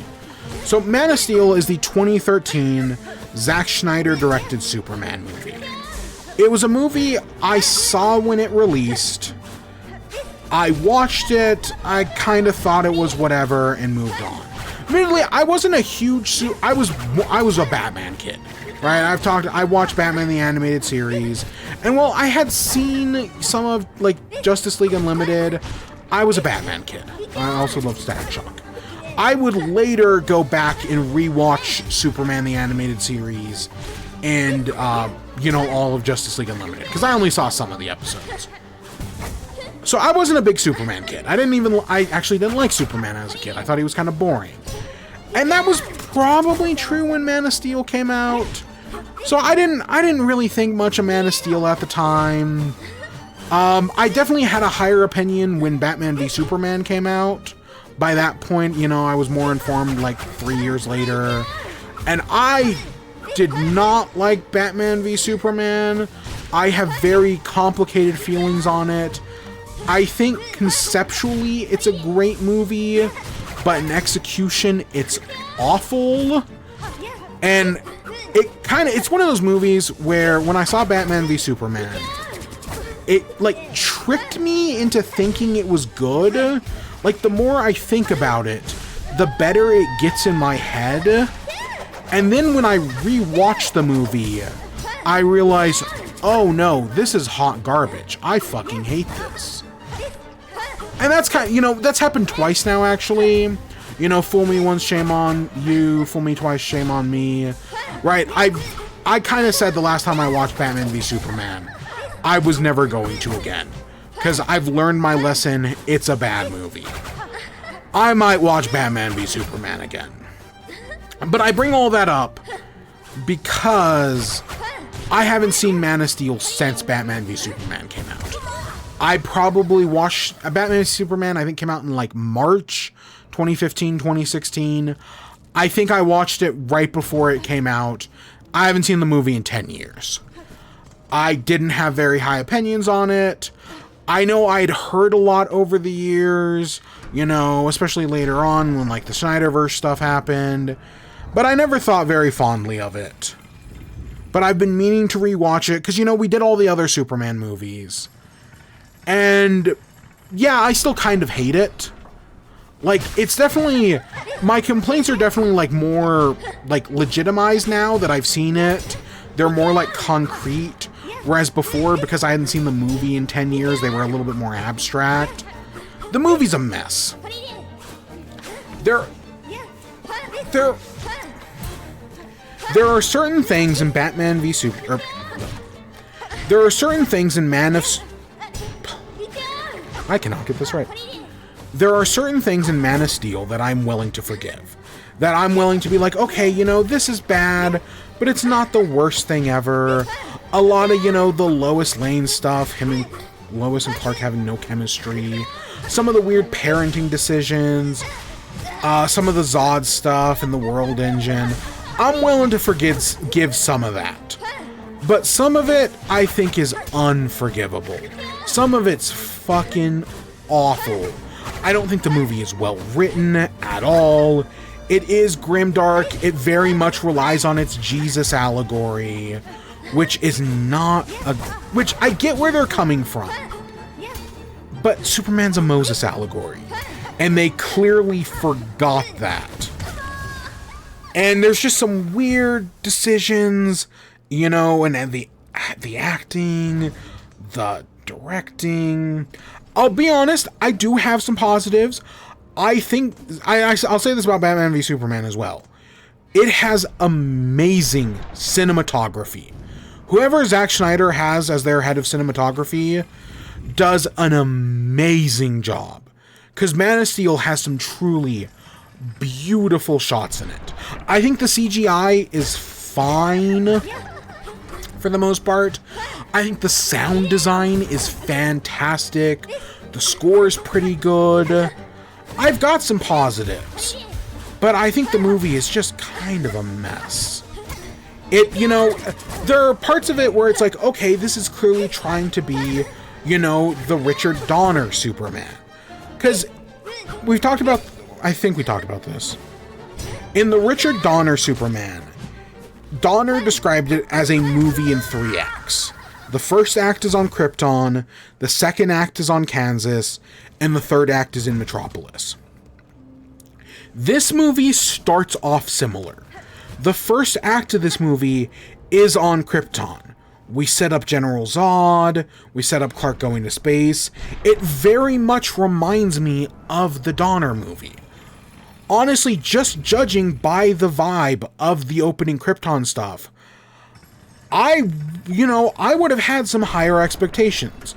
Because yes, well, is it... Who plays Zod? Is it...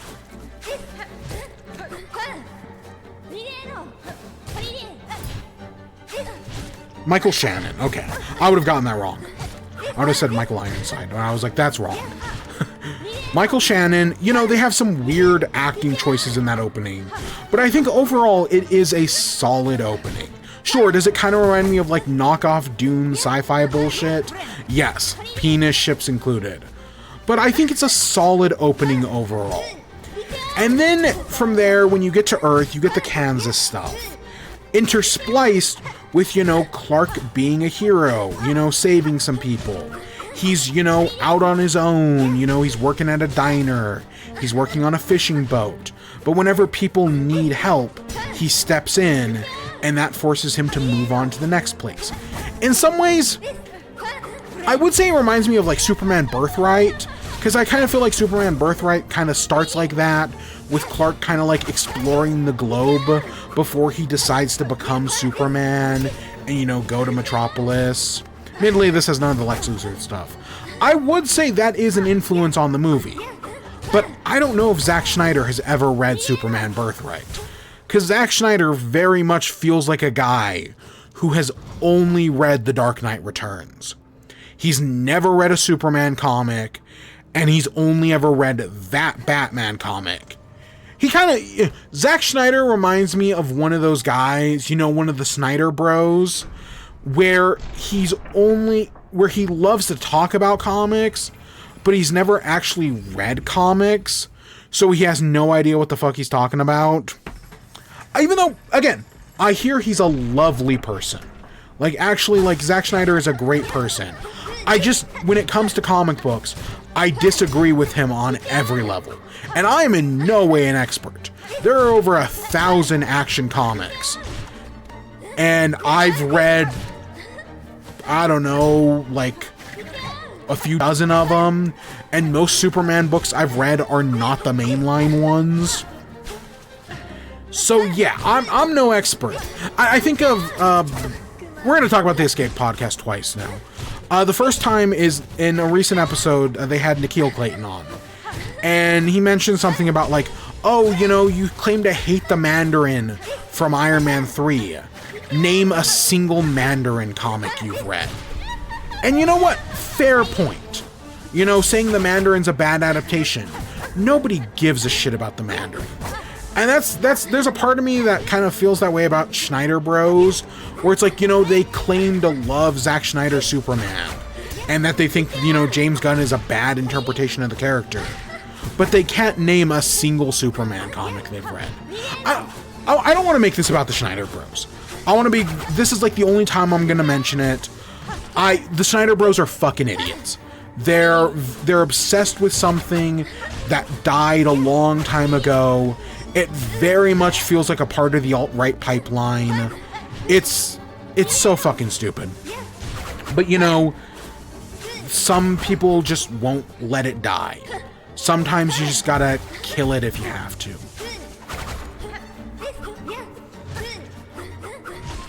And I want to be clear, I'm taking none of that into account. I'm judging the movie based on its own merits and its merit as a Superman adaptation. I'm not taking any of the Schneider Bro shit into this.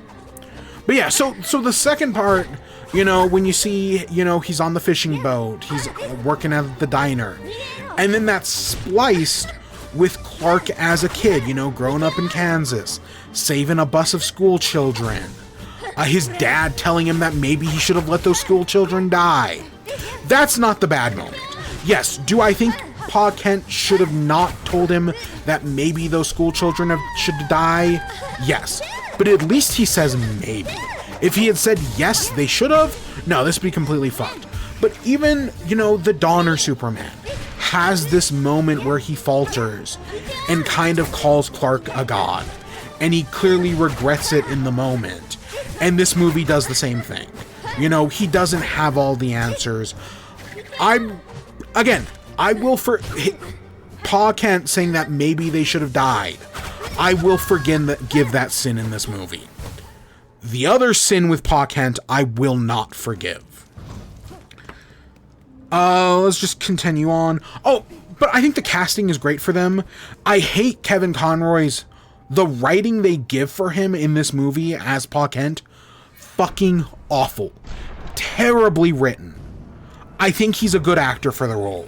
Same thing with Diane Lane as Martha. Great actress for the role. They just don't give her much to work with. I think all the casting is good. Henry Cavill is a great Superman. I understand why people want him to come back in one way or another. He's really good in the role. Russell Crowe as Jor-El does a fine job. I know Russell Crowe's kind of cringe. He does fine. Michael Shannon, you know, he's got his goofy moments as Zod, but I think he's also got his good ones.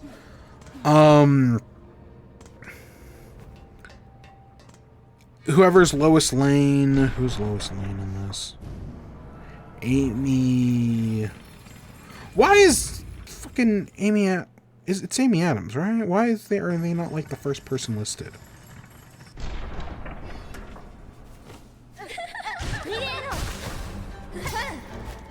Yeah, it's Amy. They're like 30 down on this. Why the fuck are they not like the first person listed? Amy Adams, I think, is a fine Lois Lane. Like, when she's on her own doing her, like, investigative journalism stuff, I think she's fine. But when she's with Clark, I just don't think they have any chemistry. I think a big part of Clark and Lois's chemistry, what works in the Donner movie, is that you get to see Clark and Lois interact, and, you know, Lois kind of shits on Clark, but she's in love with Superman. You know, Margot Kidder and Christopher Reeves do a fantastic job at that. Whereas in this, you really only ever see them as Superman and Lois. You know, it's never Clark and Lois, with like one exception. I do find it how she like immediately figures out his identity. I don't like it because I like the tradition that Lois throws herself off of a building to prove that Clark is Superman. That's just something I really like. I love the Lois shooting Clark in Superman 2. That's if you've never seen it, oh my gosh, look that up. That's a fantastic moment. But this doesn't really have anything like that. Instead, Lois just uses her connections to like figure out who Superman is before she's ever even met Clark Kent. And I don't like that. I don't like that Clark isn't a journalist until the very end of the movie, and he clearly only becomes one because Lois is one. That kind of sucks. That really does. Speaking of it, you know, after we get all these flashback scenes with, you know, Clark and, you know, being a kid, it culminates in a scene with Lois going to Pa Kent's grave. And Clark is there, and she's like, why won't you tell the world about yourself? And he tells her the story of how Pa Kent died. Now, Pa Kent doesn't die in every adaptation, every version of the comics. He's alive in the James Gunn movie. He's alive in the animated series. The only times I can really think of Pa Kent dying are this movie, the Donner movie, and All-Star Superman. Now, 2 of those have the same death. In both All-Star Superman and the Donner movie, Pa Kent dies of a heart attack. In this movie, they're driving down the highway, a tornado comes by, they're evacuating people, they're getting under a bridge to safety, but they left the dog in the car. So Pa runs back to get the dog. He saves the dog, but then he gets pulled into the tornado. And even though Clark has a chance to save him, Pa Kent tells him not to, because that would expose him as Superman to the world. And if I'm being honest, this is the worst scene in the movie. This, to me, is the biggest unforgivable sin. I can look past a lot of shit in this movie. I can even forgive Clark killing Zod at the end, and we'll get to that. I cannot look past Pa Kent's death, because it's important to note Pa Kent dies of a heart attack because it's the point. Superman can't save him. That's the whole idea, is that Superman, you know, a man that this movie loves to say, oh, you're like a god. You know, here's some Jesus imagery. Let's go to a church and directly compare you to Jesus. You know, you'll do the pose on the cross multiple times. He's a god for all intents and purposes. And yet, no matter how powerful he is, he can't save Pa Kent because he dies of a heart attack. something beyond even his control. That's the whole point of it in the Donner movie. That's especially the point of it in All-Star Superman, where he doesn't even get his final words until, you know, time travel shenanigans. That's the point. Is it something he can't control? Pa Kent getting sucked up into a tornado when Clark could have easily saved him is the biggest sin of this movie. It is unforgivable. It basically undercuts the entire character motivation, everything that happens, you know, everything Pa Kent stood for. It just ruins it. Honestly, that is the biggest sin of the movie. Honestly, that is the biggest sin of the movie. That is the most unforgivable moment. That, I don't want to say it ruins the movie for me, but it might as well. And I think that's the important part, is that it's not like this big thing. You know, it's not them destroying the city. It's not snapping Zod's neck and breaking his moral code. It's how Pa Kent dies. Because, you know, the big things can change adaptation to adaptation. But it's the little things that matter.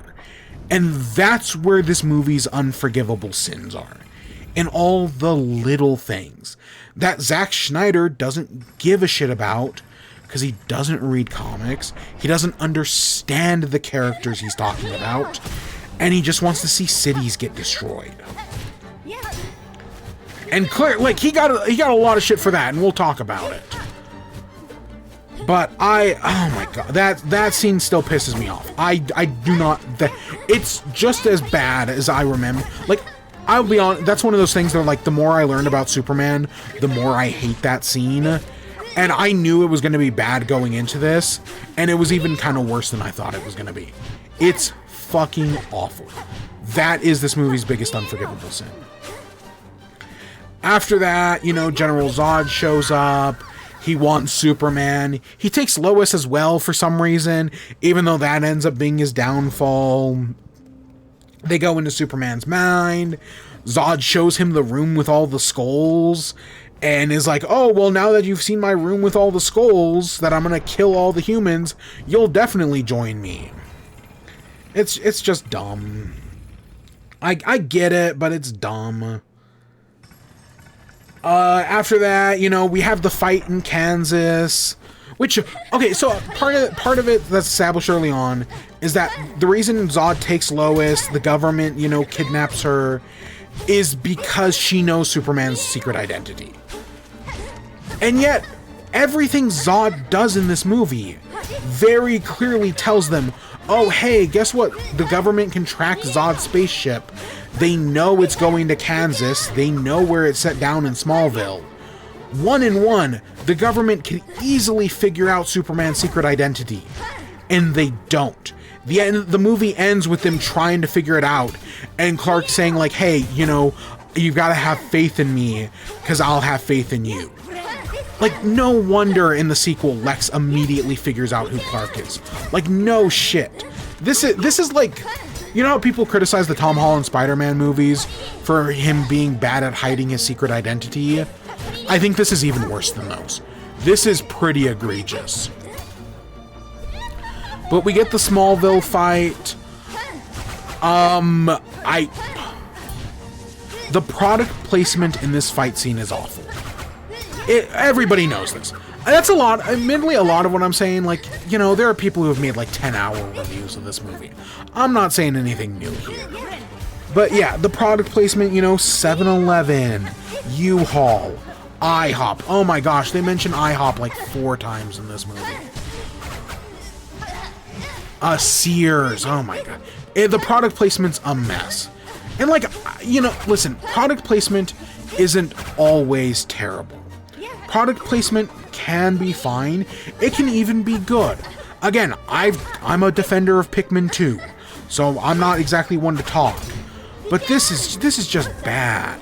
Like, I understand you don't want everything to be like small town diner, but I would have been fine if the IHOP was a small town diner. That wouldn't have changed anything. He didn't have to be thrown through a Sears. It could have been any store. But yeah, the whole fight scene, it's okay. Again, I think the cinematography's good, the CGI is good. It's just I like that they bring back the two from Superman 2, you know, the Donner Superman 2. Well, I guess Donner and Lester. You know, I like that they bring back those two, whose names I don't remember. Fiora and whatever the other guy's name is. I like that, you know, because again, there are elements in this movie that are clearly paying tribute to Richard Donner's Superman in Superman 2. Kind of like, you know, James Gunn did. You know, James Gunn's Superman brought back Otis and Tessmacher, which are very clearly tributes to Donner. Because that's where those characters come from. So yeah, it's okay. Product placement aside. After that, you know, they create this plan to, you know, Zod's going to use the World Engine because he can get the Genesis DNA from Superman's corpse. Once they start one side over the Indian Ocean and the other side's in Metropolis, I think it's fine that Superman goes to the Indian Ocean. Because, you know, he's the only one who can stop the World Engine. The government has a plan to suck it into the negative zone, or, I mean, the Phantom Zone, excuse me. Different comic series. So, like, I think it's fine. Again, I think the cinematography on him destroying the World Engine, that scene where he's just bathed in its light and he flies up through it, fantastic. Fantastic score, fantastic sound design. It's all really good. Meanwhile, you know, the city of Metropolis is being destroyed. It's kind of crazy that in a Superman movie, we at most spend like 20 minutes in Metropolis, and most of that's at the very end, and the city's just being wrecked. I know, oh, it's people have made the joke, it's 100 9/11s, and yeah, it definitely is. There's a weird subplot with Perry White where he's like this, like, journalist is like stuck under some rubble as like the World Engine's getting closer to killing them, and they kind of like accept their deaths before Superman shuts it off. You know, if I cared more about Perry White, it would matter more. But it kind of, you know, the new movie also had the same problem where they give Perry his own like little subplot thing with the rest of the Daily Planet writers, and it really didn't need to be there. I kind of felt the same way here. Like, I didn't really need the Daily Planet stuff in this. Like, yeah, I like Lawrence Fishburne as Perry White. I think he does a good job, but I didn't really need it. The city gets destroyed. Clark takes down the Genesis tube thing that, like, will rebirth all the Kryptonians, and he's got this moment to choose, like, hey, if you stop me, then Krypton dies with me. Or, you know, Krypton dies, and he makes that decision like Krypton had their chance. I actually think that's a good moment. I think giving him that choice is a good one. After that, you know, Zod's lost everything, so he's just gonna destroy. He's gonna kill every human, and then they just start destroying the city. Most of it, again, yes, there should not be this much death in a Superman movie. I get it. Oh, it's realistic. You can't save everyone. Sure, but Superman will find a way. The big unforgivable sin, probably, you know, if I say the death of Jonathan Kent is the biggest unforgivable sin in this movie, the second biggest unforgivable sin is during this Zod fight. Not Zod's death, but at a certain point, Zod throws a LexCorp truck at Clark, and he dodges it. He, like, jumps over it, and it crashes into a parking garage and just completely destroys the building. Superman could have taken that hit. Superman totally could have taken that hit and stopped that parking garage from exploding. Sure, there probably weren't many people because it's a parking garage, but still, he didn't need to jump over it. That's actually super fucked up. I saw someone post this on Twitter a while ago when the James Gunn one came out, because I had never really thought about it, but they're completely right. That him jumping over that truck is completely fucked up and destroying that building. Yeah, no, that shouldn't have happened. But other than that, this leads, right, and eventually they go crashing through. They crash into like a subway station. And Zod, you know, some people run away. A few, you know, some people fight, flight, or freeze. Some people freeze, and Zod's going to kill them. Now, earlier in the fight, Zod gave Clark an ultimatum that you either kill me or I'm going to kill you and everybody else on this planet. And then, you know, Clark tries to take him into space, doesn't work. When I first saw this movie, or maybe the second time, at some point when I watched this, I didn't like Zod's death. I felt like, no, Clark shouldn't have killed Zod. You know, there was a better way. He didn't need to do that. That completely goes against Clark's moral code. That would never happen. Again, Superman finds a way. Watching the movie again a decade later, this is a sin I'm actually willing to forgive. Clark killing Zod, I don't think is a big deal. Yes, are there like a million different ways he could have gotten out of this specific scenario with like the 5 people trapped in the corner and Zod trying to laser them to death? Yes, totally, he could have gotten out of that scenario. But what about the next one? What about the time after that? How is Clark going to stop Zod? They've already used the Phantom Zone device to destroy the ship. He can't send him to the Phantom Zone. He can't throw him in space, because that didn't work. How is he going to stop Zod? He's not. So he comes to the conclusion to kill Zod. It wasn't just about saving those like 4 or 5 people.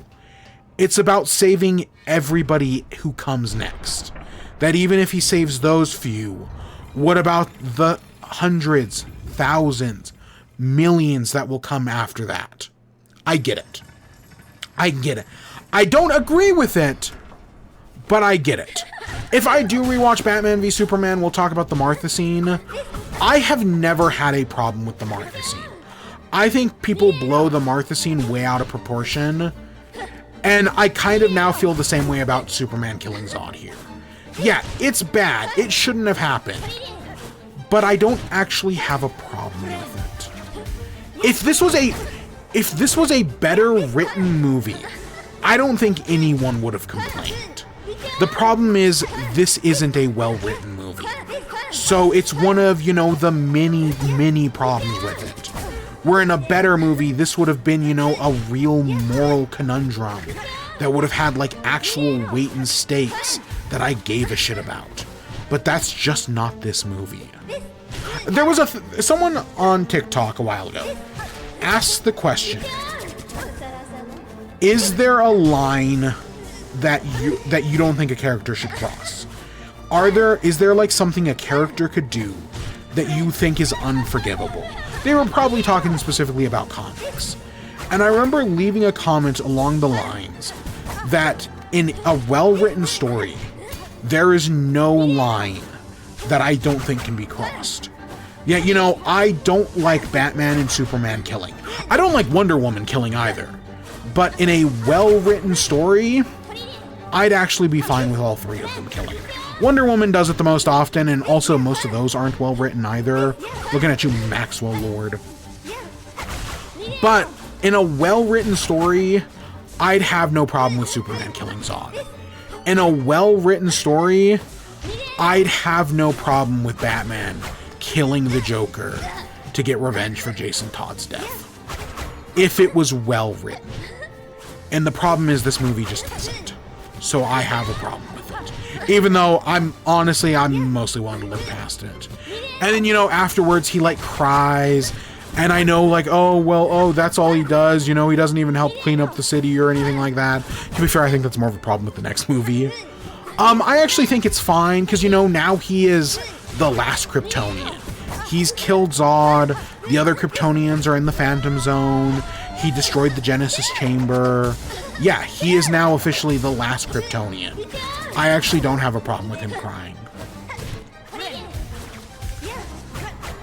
And then, yeah, the movie ends. You know, he gets a job at the Daily Planet.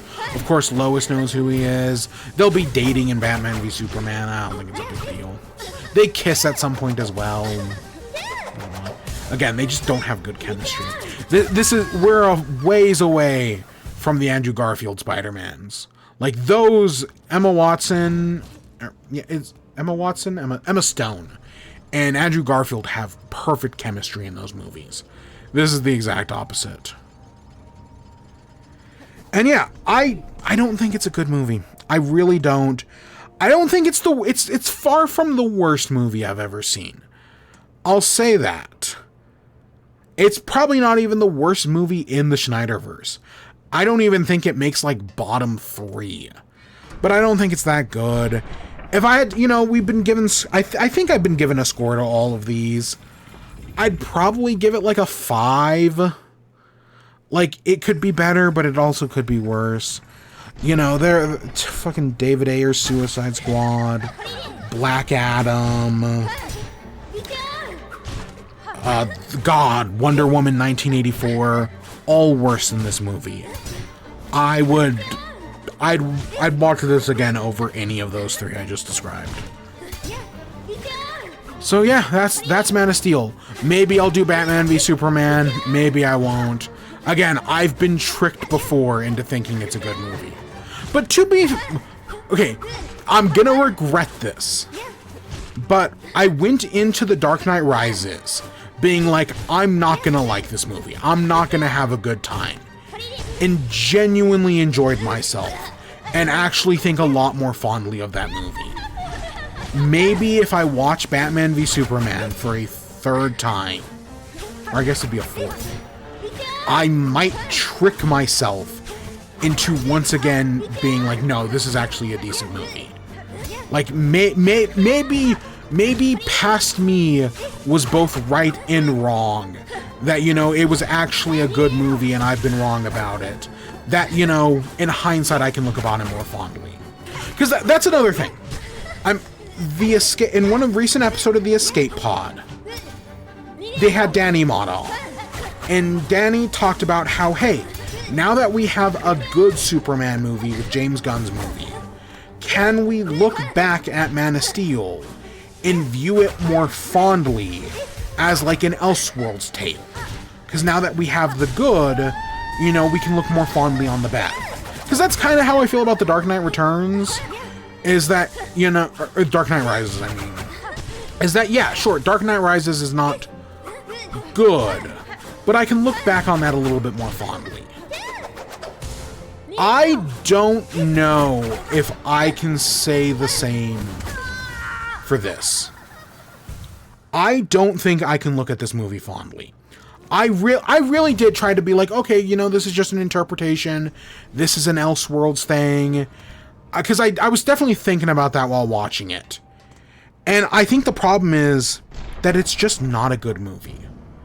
That when it comes down to brass tacks, Man of Steel is just not a good movie. So even looking at it as like an Elseworld story, as just someone's interpretation of Superman, while we now have the real Superman, at least, something closer to it, I still can't look at this movie as good, because it's just not a good movie. So that's my thought on that. I don't think I can look at this fondly. Or, looking at it with, like, a different... Like, yeah, I looked at it from a different view. But that different view does not help this movie. Because it's just inherently flawed. Even, like, The Dark Knight and The Dark Knight Rises are good movies. But they're not good Batman movies. That's not true of this. This is not a good movie, but a bad Superman movie. This is a bad movie and an even worse Superman movie.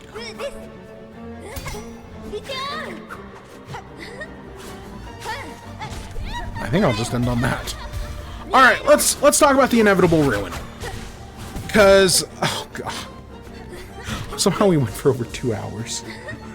I talked about Man of Steel for 40 minutes. Okay, so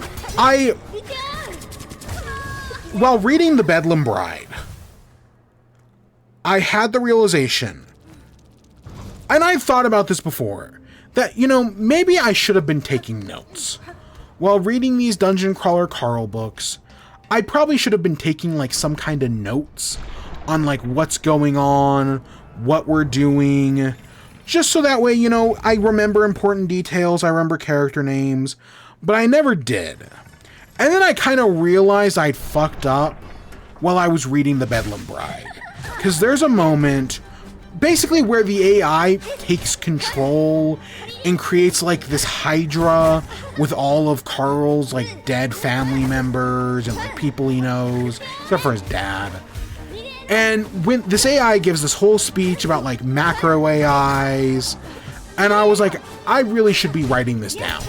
I should be taking notes. I fucked up. And that's kind of the feeling through The Inevitable Ruin. Is that, you know, I should have been taking notes this whole time. I fucked up. Not that I'm having a bad experience. I really enjoyed The Inevitable Ruin. I would probably say it's the best book. As I didn't like The Bedlam Bride, I didn't hate it. But I definitely thought The Bedlam Bride was one of the weaker ones. I just didn't find it that entertaining. The Inevitable Ruin is definitely steers us back in the right direction. It's more focused. It's, you know, they've been building up faction wars since early in book 1. Donut gets the crown of the Sepsis Whore, puts it on, which means that she has to defeat the Blood Sultanate on the 9th floor. So now here we are on the 9th floor, and that's the, you know, that's the big task. Plus, you know, they've been doing so much else. There's Team Retribution, which is, you know, over the course of the dungeon, they've been making some of the NPCs self-aware, and now these self-aware NPCs are, you know, getting retribution on the people who run the crawl, and the people who run the crawl can die in the crawl for the first time ever. Because, like, normally it's just the crawlers who die, but now the hunters can also die. You know, if you die in the game, you die in real life. You know, Donut and Carl have their own team. It's been built up, and I feel like a lot of it pays off. There's a really good moment where, you know, Carl's been reading his cookbook that has all these notes from all these different past crawlers. And at one point, he comes back to base, and standing there is Rosetta and Tibbet, 2 crawlers who were from previous seasons who wrote in the cookbook.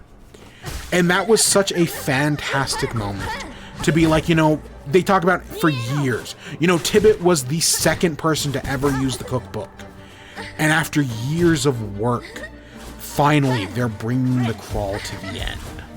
And they're not the only ones, you know, 50,000 other people, former crawlers, who, you know, were in the dungeon, took a deal to get out, served their time, decided to come back.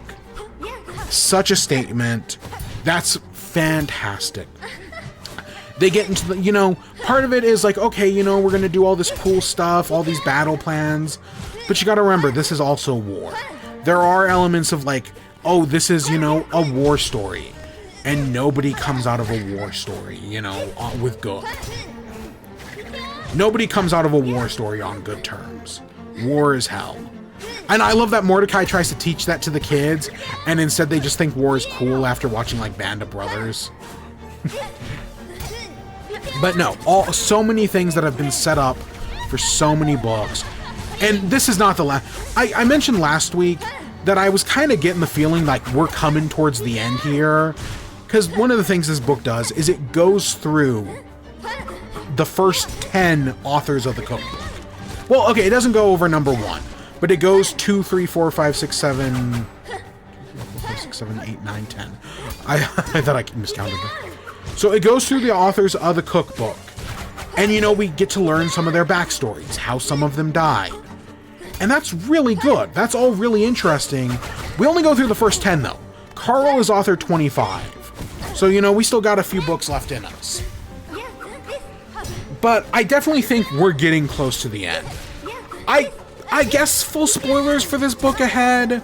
We might as well. So much shit happens. I legit, again, this is a 30-hour audiobook.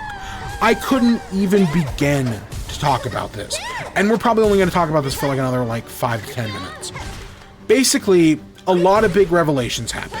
We finally kind of have an idea what's going on with Lucia Mar. Basically, she's got like 10,000, 100,000 souls inside of her, and that like somehow the dogs were controlling her.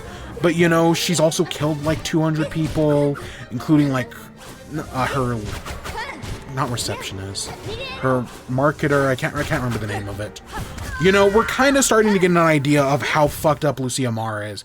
And while there's no way she's taking the exit deal, you know, they kill her other dog. That entire scene where like Lucia's trying to kill Donut is so good and so tense because Carl is so desperate. We get all these battle strategies. They kill the Sepsis Whore, the Queen of the Blood Sultanate, is really good. They kill Princess Donatia, who was, you know, Donut's sponsor for a while. Oh god, the way the Maestro's father dies is crazy. Because it's, you know, it's like, okay, you find out that, you know, the Maestro's sister is going to blow up the sun. And that'll cause it to go supernova and kill everybody.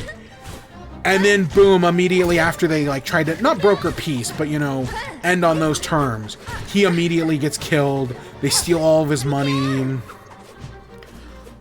The whole Agatha thing, because, okay, in the previous book, Carl goes to this, like, diner and has this conversation, but it kind of abruptly ends with no resolve. And this book, no, we find out the author just, you know, straight up lied to us. And shit did happen. Carl got access to that panel that basically allows him to blow up the sun and kill the AI. But instead of doing that, he basically let it out of its cage. And now it can go any and everywheres. And, you know, they mention later on that there's another sun that went supernova. And that clearly shit's going down. Like, there are some people, I think it's Orion, the liaison, who's like, this is the end of, you know, this is the end of the universe. Like, we're all going to die. And it's crazy. It is crazy. But yeah, in the end, you know, one of the big things is Katya also had the crown, and only Katya or Donut could leave. So they make the deal with Quinjing, something like that. And it inevitably turns out they go to, like, summon her to, like, have her take Katya down a floor. They use the laundry spell to rip Kwai out of the goddess and then kill her. And then Katya eats the flower. She ends up choosing pregnancy and then gets to go back up to the surface. Because there's this whole thing where it's like, because kids aren't allowed in the dungeon, there's like a kindergarten facility up on the surface, and there's like a whole Earth rebellion that, you know, humans are trying to break into this kindergarten facility. And yeah, it's all very interesting.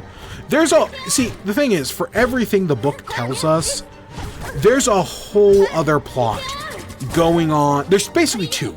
There's a whole plot going on like the surface of Earth, where like the surface and I guess space, where like these factions are at war with each other. The human resistance is trying to break into the kindergarten. You know, ships are being shot out of the sky. And then there's what's going on in the grander galaxy. Because the book ends, the like final epilogue, is like this toy store with this guy. And then Eris, the goddess of discord, shows up. But she's just an NPC in the game. And now she's, you know, escaped the dungeon. And did they make gods real? It kind of seems like by doing what they've done, they've made the gods, you know, because the gods aren't real in the dungeon. They're piloted by people. But now that, you know, they've broken containment, stars are exploding, others are going, you know, dark. They've made them real. And again, it kind of, I don't know how this series is going to end, because this is the current book. There is no book 8 yet. It probably is coming like a year or two down the line. But this is where we currently are. And literally the only way I can see this series ending is with them blowing up the universe and starting a new one. You know, basically the ending of like The Last Question or Super Mario Galaxy. You know, they destroy the universe and start a new one. That's kind of how I see it, because there's so many things with like the primals and the macro AIs, and that it's all, you know, just gonna blow up. Like, the only way to end the crawl is to end the universe, potentially. We're not getting a happy ending. Like, the only, like, I don't think like Carl or Donut's gonna die, but, or like if they do, it's everybody. You know, it's not just like, oh, you know, Donut dies and now Carl's just, you know, going crazy on his own. No, they're both gonna die. Oh my gosh, the scene where Donut kills all of like the enemy soldiers and Lina like marks them all so they max out all of their stats. Fucking crazy. That's after the Lucia Mar thing. That was wild. That was a great scene. And then the book ends. And again, there's like epilogues and whatnot. One of them is that Justice Light, I think that's his name, uses the Gate of the Feral Gods to like rip the fabric of the realms and like basically cause incursions. And that wakes up Scolopendra, the final boss of the dungeon. And like, what the fuck is that gonna mean? I don't, like, the dungeon has 18 floors. They're not making it to floor 18. If I had to guess, there are like 3 books left. Floor 10, floor 11, and then the books end at like floor 12. And they may not even make it that far. I know they've hinted that, they said that floor 16 is just a single mirror. So like, that doesn't matter when we get there. If we get there. But with Scolopendra waking up, no, most we make it to the Ascendancy. Because, you know, Audette still has to die. Obviously, Audette's gonna die. Probably Mordecai, maybe Chaco, I don't know, we'll see about that one. But yeah, there's so much shit going on. Again, I wish I had been taking... If I do book it, when book 8 happens, I'm taking notes. And I will not be rereading these between books. No, I put a lot of time into this. And I can't do it again. Oh.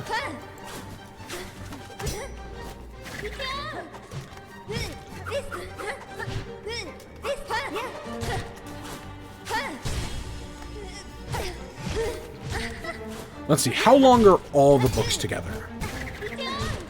Okay, that doesn't help me.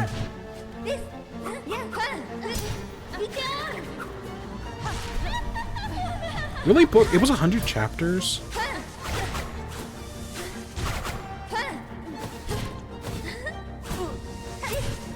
Yeah, I'd be interested to know, like, if I added up the time for each audiobook, how long have I put into this?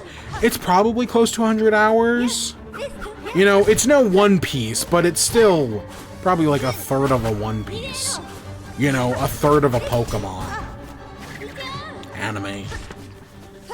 But no, I really do like these books. Like, whenever I talk about like Fourth Wing, I'm like, yeah, these books kind of suck, but I keep reading them anyways. These are genuinely good books. But the big thing, you know, despite all these spoilers I've given, if I do have to recommend the Dungeon Crawler Carl series, the one thing I will say, pick up the audiobook. They're done by Sound Booth Theater, who do a fantastic job. The people who they have, you know, doing all the characters, the narrators are fantastic, great voices, and I think they just play better as audiobooks. A lot of like the chat messages, the AI's voice, you get, you know, reading that's one thing, but actually hearing it, you know, kind of like a pop-up in a video game, it just works better. I recommend listening to the audiobooks over actually reading it. This is like, I'm very much a, you know, listening to a book, reading a book are basically the same thing. I'll stand by that statement. But this is one of those cases where I think that, yes, they're basically the same thing, but listening to the book is probably a little bit better. But yeah, all the books are, I mean, I literally have a copy of The Inevitable Ruin. What is The Inevitable Ruin, by the way? I bookmarked this earlier, because I mentioned it earlier as well. And it's the name of the fucking episode. So the inevitable ruin is this concept where it's kind of reminds you of like despair. But it's the moment that you recognize something is a lost cause. And anything you do past that point doesn't matter because you can't change the outcome. That, you know, they've gotten to this point where everything's fucked. And no matter what they do, you know, you can't change it. And that, you know, usually your inevitable ruin comes long before you realize it. That, you know, no matter how hard you work, no matter what you do, it's already too late. Everything's already fucked. You know, you've fallen into despair without even realizing it. And I like that term. I like that description of it. That's near the end of the book. That's like Carl and Jukebox are talking. That was, I'll tell you the exact page number.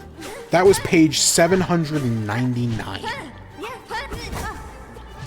There's my MLA citation. But no, it's a good book. It is a good book. And I've already I said earlier what my next book is going to be. So yeah, I think that's all I got for that. There are so many minor things. You know, I could do a read-along podcast. Oh my gosh. Could you imagine? I need to find a co-host. I guess anything else? Any other miscellaneous stuff? I don't know if we're gonna beat this, if I'm being honest. I'd love to, but we've gotten close. There's a few times where we've knocked him out 3 times. We're in the 3rd phase. We're right fucking there. And I just can't make it over the wall. But yeah, no, I'm having a good time. I mean, I'm having a good time with Silksong here. This boss is really good. I definitely figured out their pattern. It's very important, at least for the strategy I'm using, like the setup I have. It's all about jumping. You know, when they jump up into the air, you gotta jump up and hit them down. When they do that one you kind of got to avoid. The lunge, they do the lunge after the first phase. I've realized they do the lunge 3 times. So that's something you got to be careful of. My big problem is, you know, just when I jump when they jump. That's when I get fucked. Because I always get hit then. Sometimes, you know, countering their, like when they do the 3 slashes towards you, countering that, you know, sometimes I hit, sometimes I miss. The jump, when they do the dash, you know, sometimes I hit, you know, if I jump over it, that's good. But, like, if I jump over it and land on the other side, if I'm in the 2nd phase or beyond, they'll turn back and hit me. So I keep getting fucked over there. But no, this is a good boss fight. Honestly, a lot of the bosses are good in this game. I don't think, like, some of them are annoying. That, you know, I found the more wing annoying, even if I don't think it was actually that hard. The other one, I didn't think Sister Grim was that bad. It's the fly thing that summons enemies, that thing was annoying. But some of these bosses are really good. When I was playing earlier, I don't know, a few days ago, I fought like, not Trilby, but like Trubly, who kind of, it's kind of like Grim from the first game. Kind of remind me of that. They like use the similar red color, so that's probably why. That was also a great boss fight. They did fireworks and everything.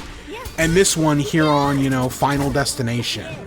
Like, if Hollow Knight got a Smash Bros. Stage, this would be it. This is the Smash Bros. Stage. I think this is a great boss fight. I'm having a great time. I'm definitely enjoying this a lot more than The Last Judge, which we did which we were working on a few streams ago, and that fucking sucked. This one feels, I'm having a lot more fun with this one. It's hard. Oh god, is it hard. But I'm having a good time. Okay, I think that's knockout. Is that knockout 2?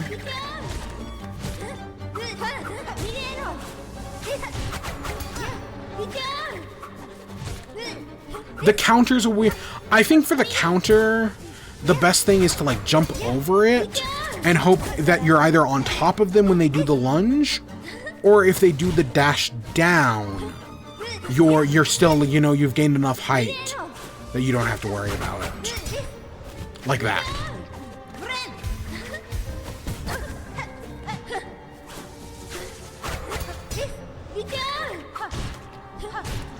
Did I do anything else? I feel like there's something I'm forgetting. There always is, but...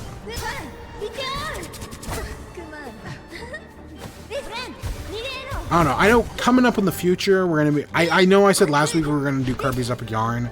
I do still plan on doing that, just... I was like, I don't want it this week. Even though we probably could have started it, honestly.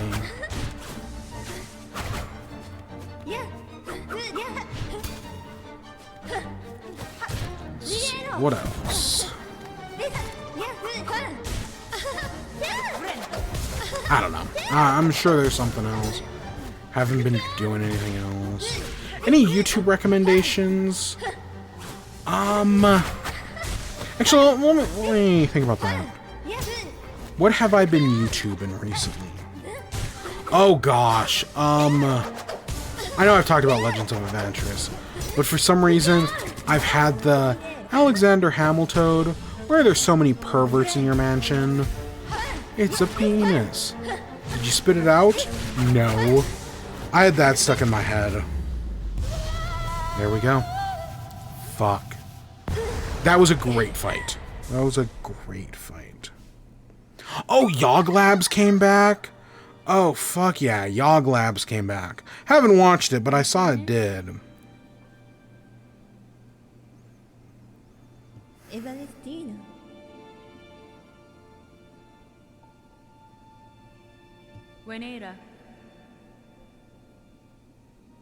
Oh, I've been watching M&J TV, Team Sky. I've been watching some of those videos. I watched whatever the most recent one was.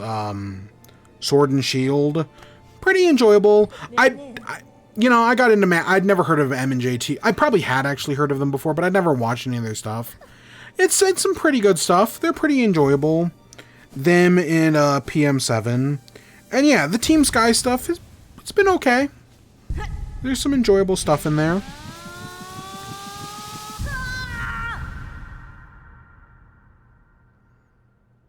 Oh god, we got a new Invincible trailer. I know we talked about the casting of Thrag last week. I actually did rewatch some of the season 3 finale.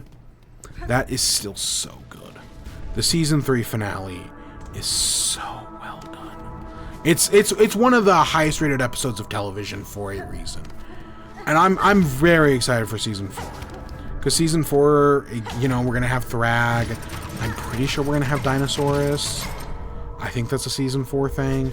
And I like the Dinosaurus arc a lot. I think it's very interesting. Oh yeah, Solar Opposites. I've watched I know we've talked about it before. I'm going to watch that final season. I might as well.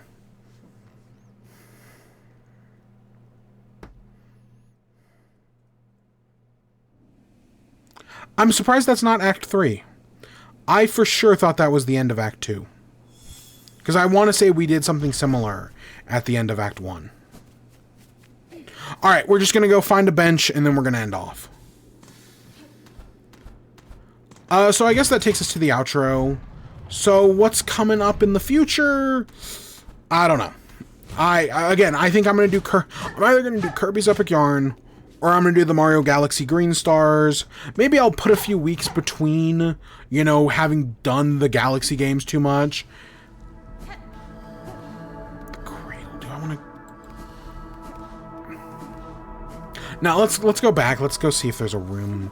Because we passed by a room earlier. But yeah, so we're definitely going to do... We're going to do both of those things at some point. I might do Kirby first.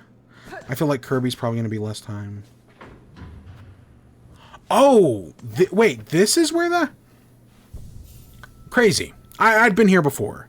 But yeah, so I think next week we're going to be back with Kirby. Maybe I'll talk about Batman v Superman. Maybe not. I don't know. We'll see. I haven't seen a movie in a while. I've just been busy. But that's where we're going to end off for tonight. So I hope you all enjoyed. Stay tuned for more. Till next time. Peace.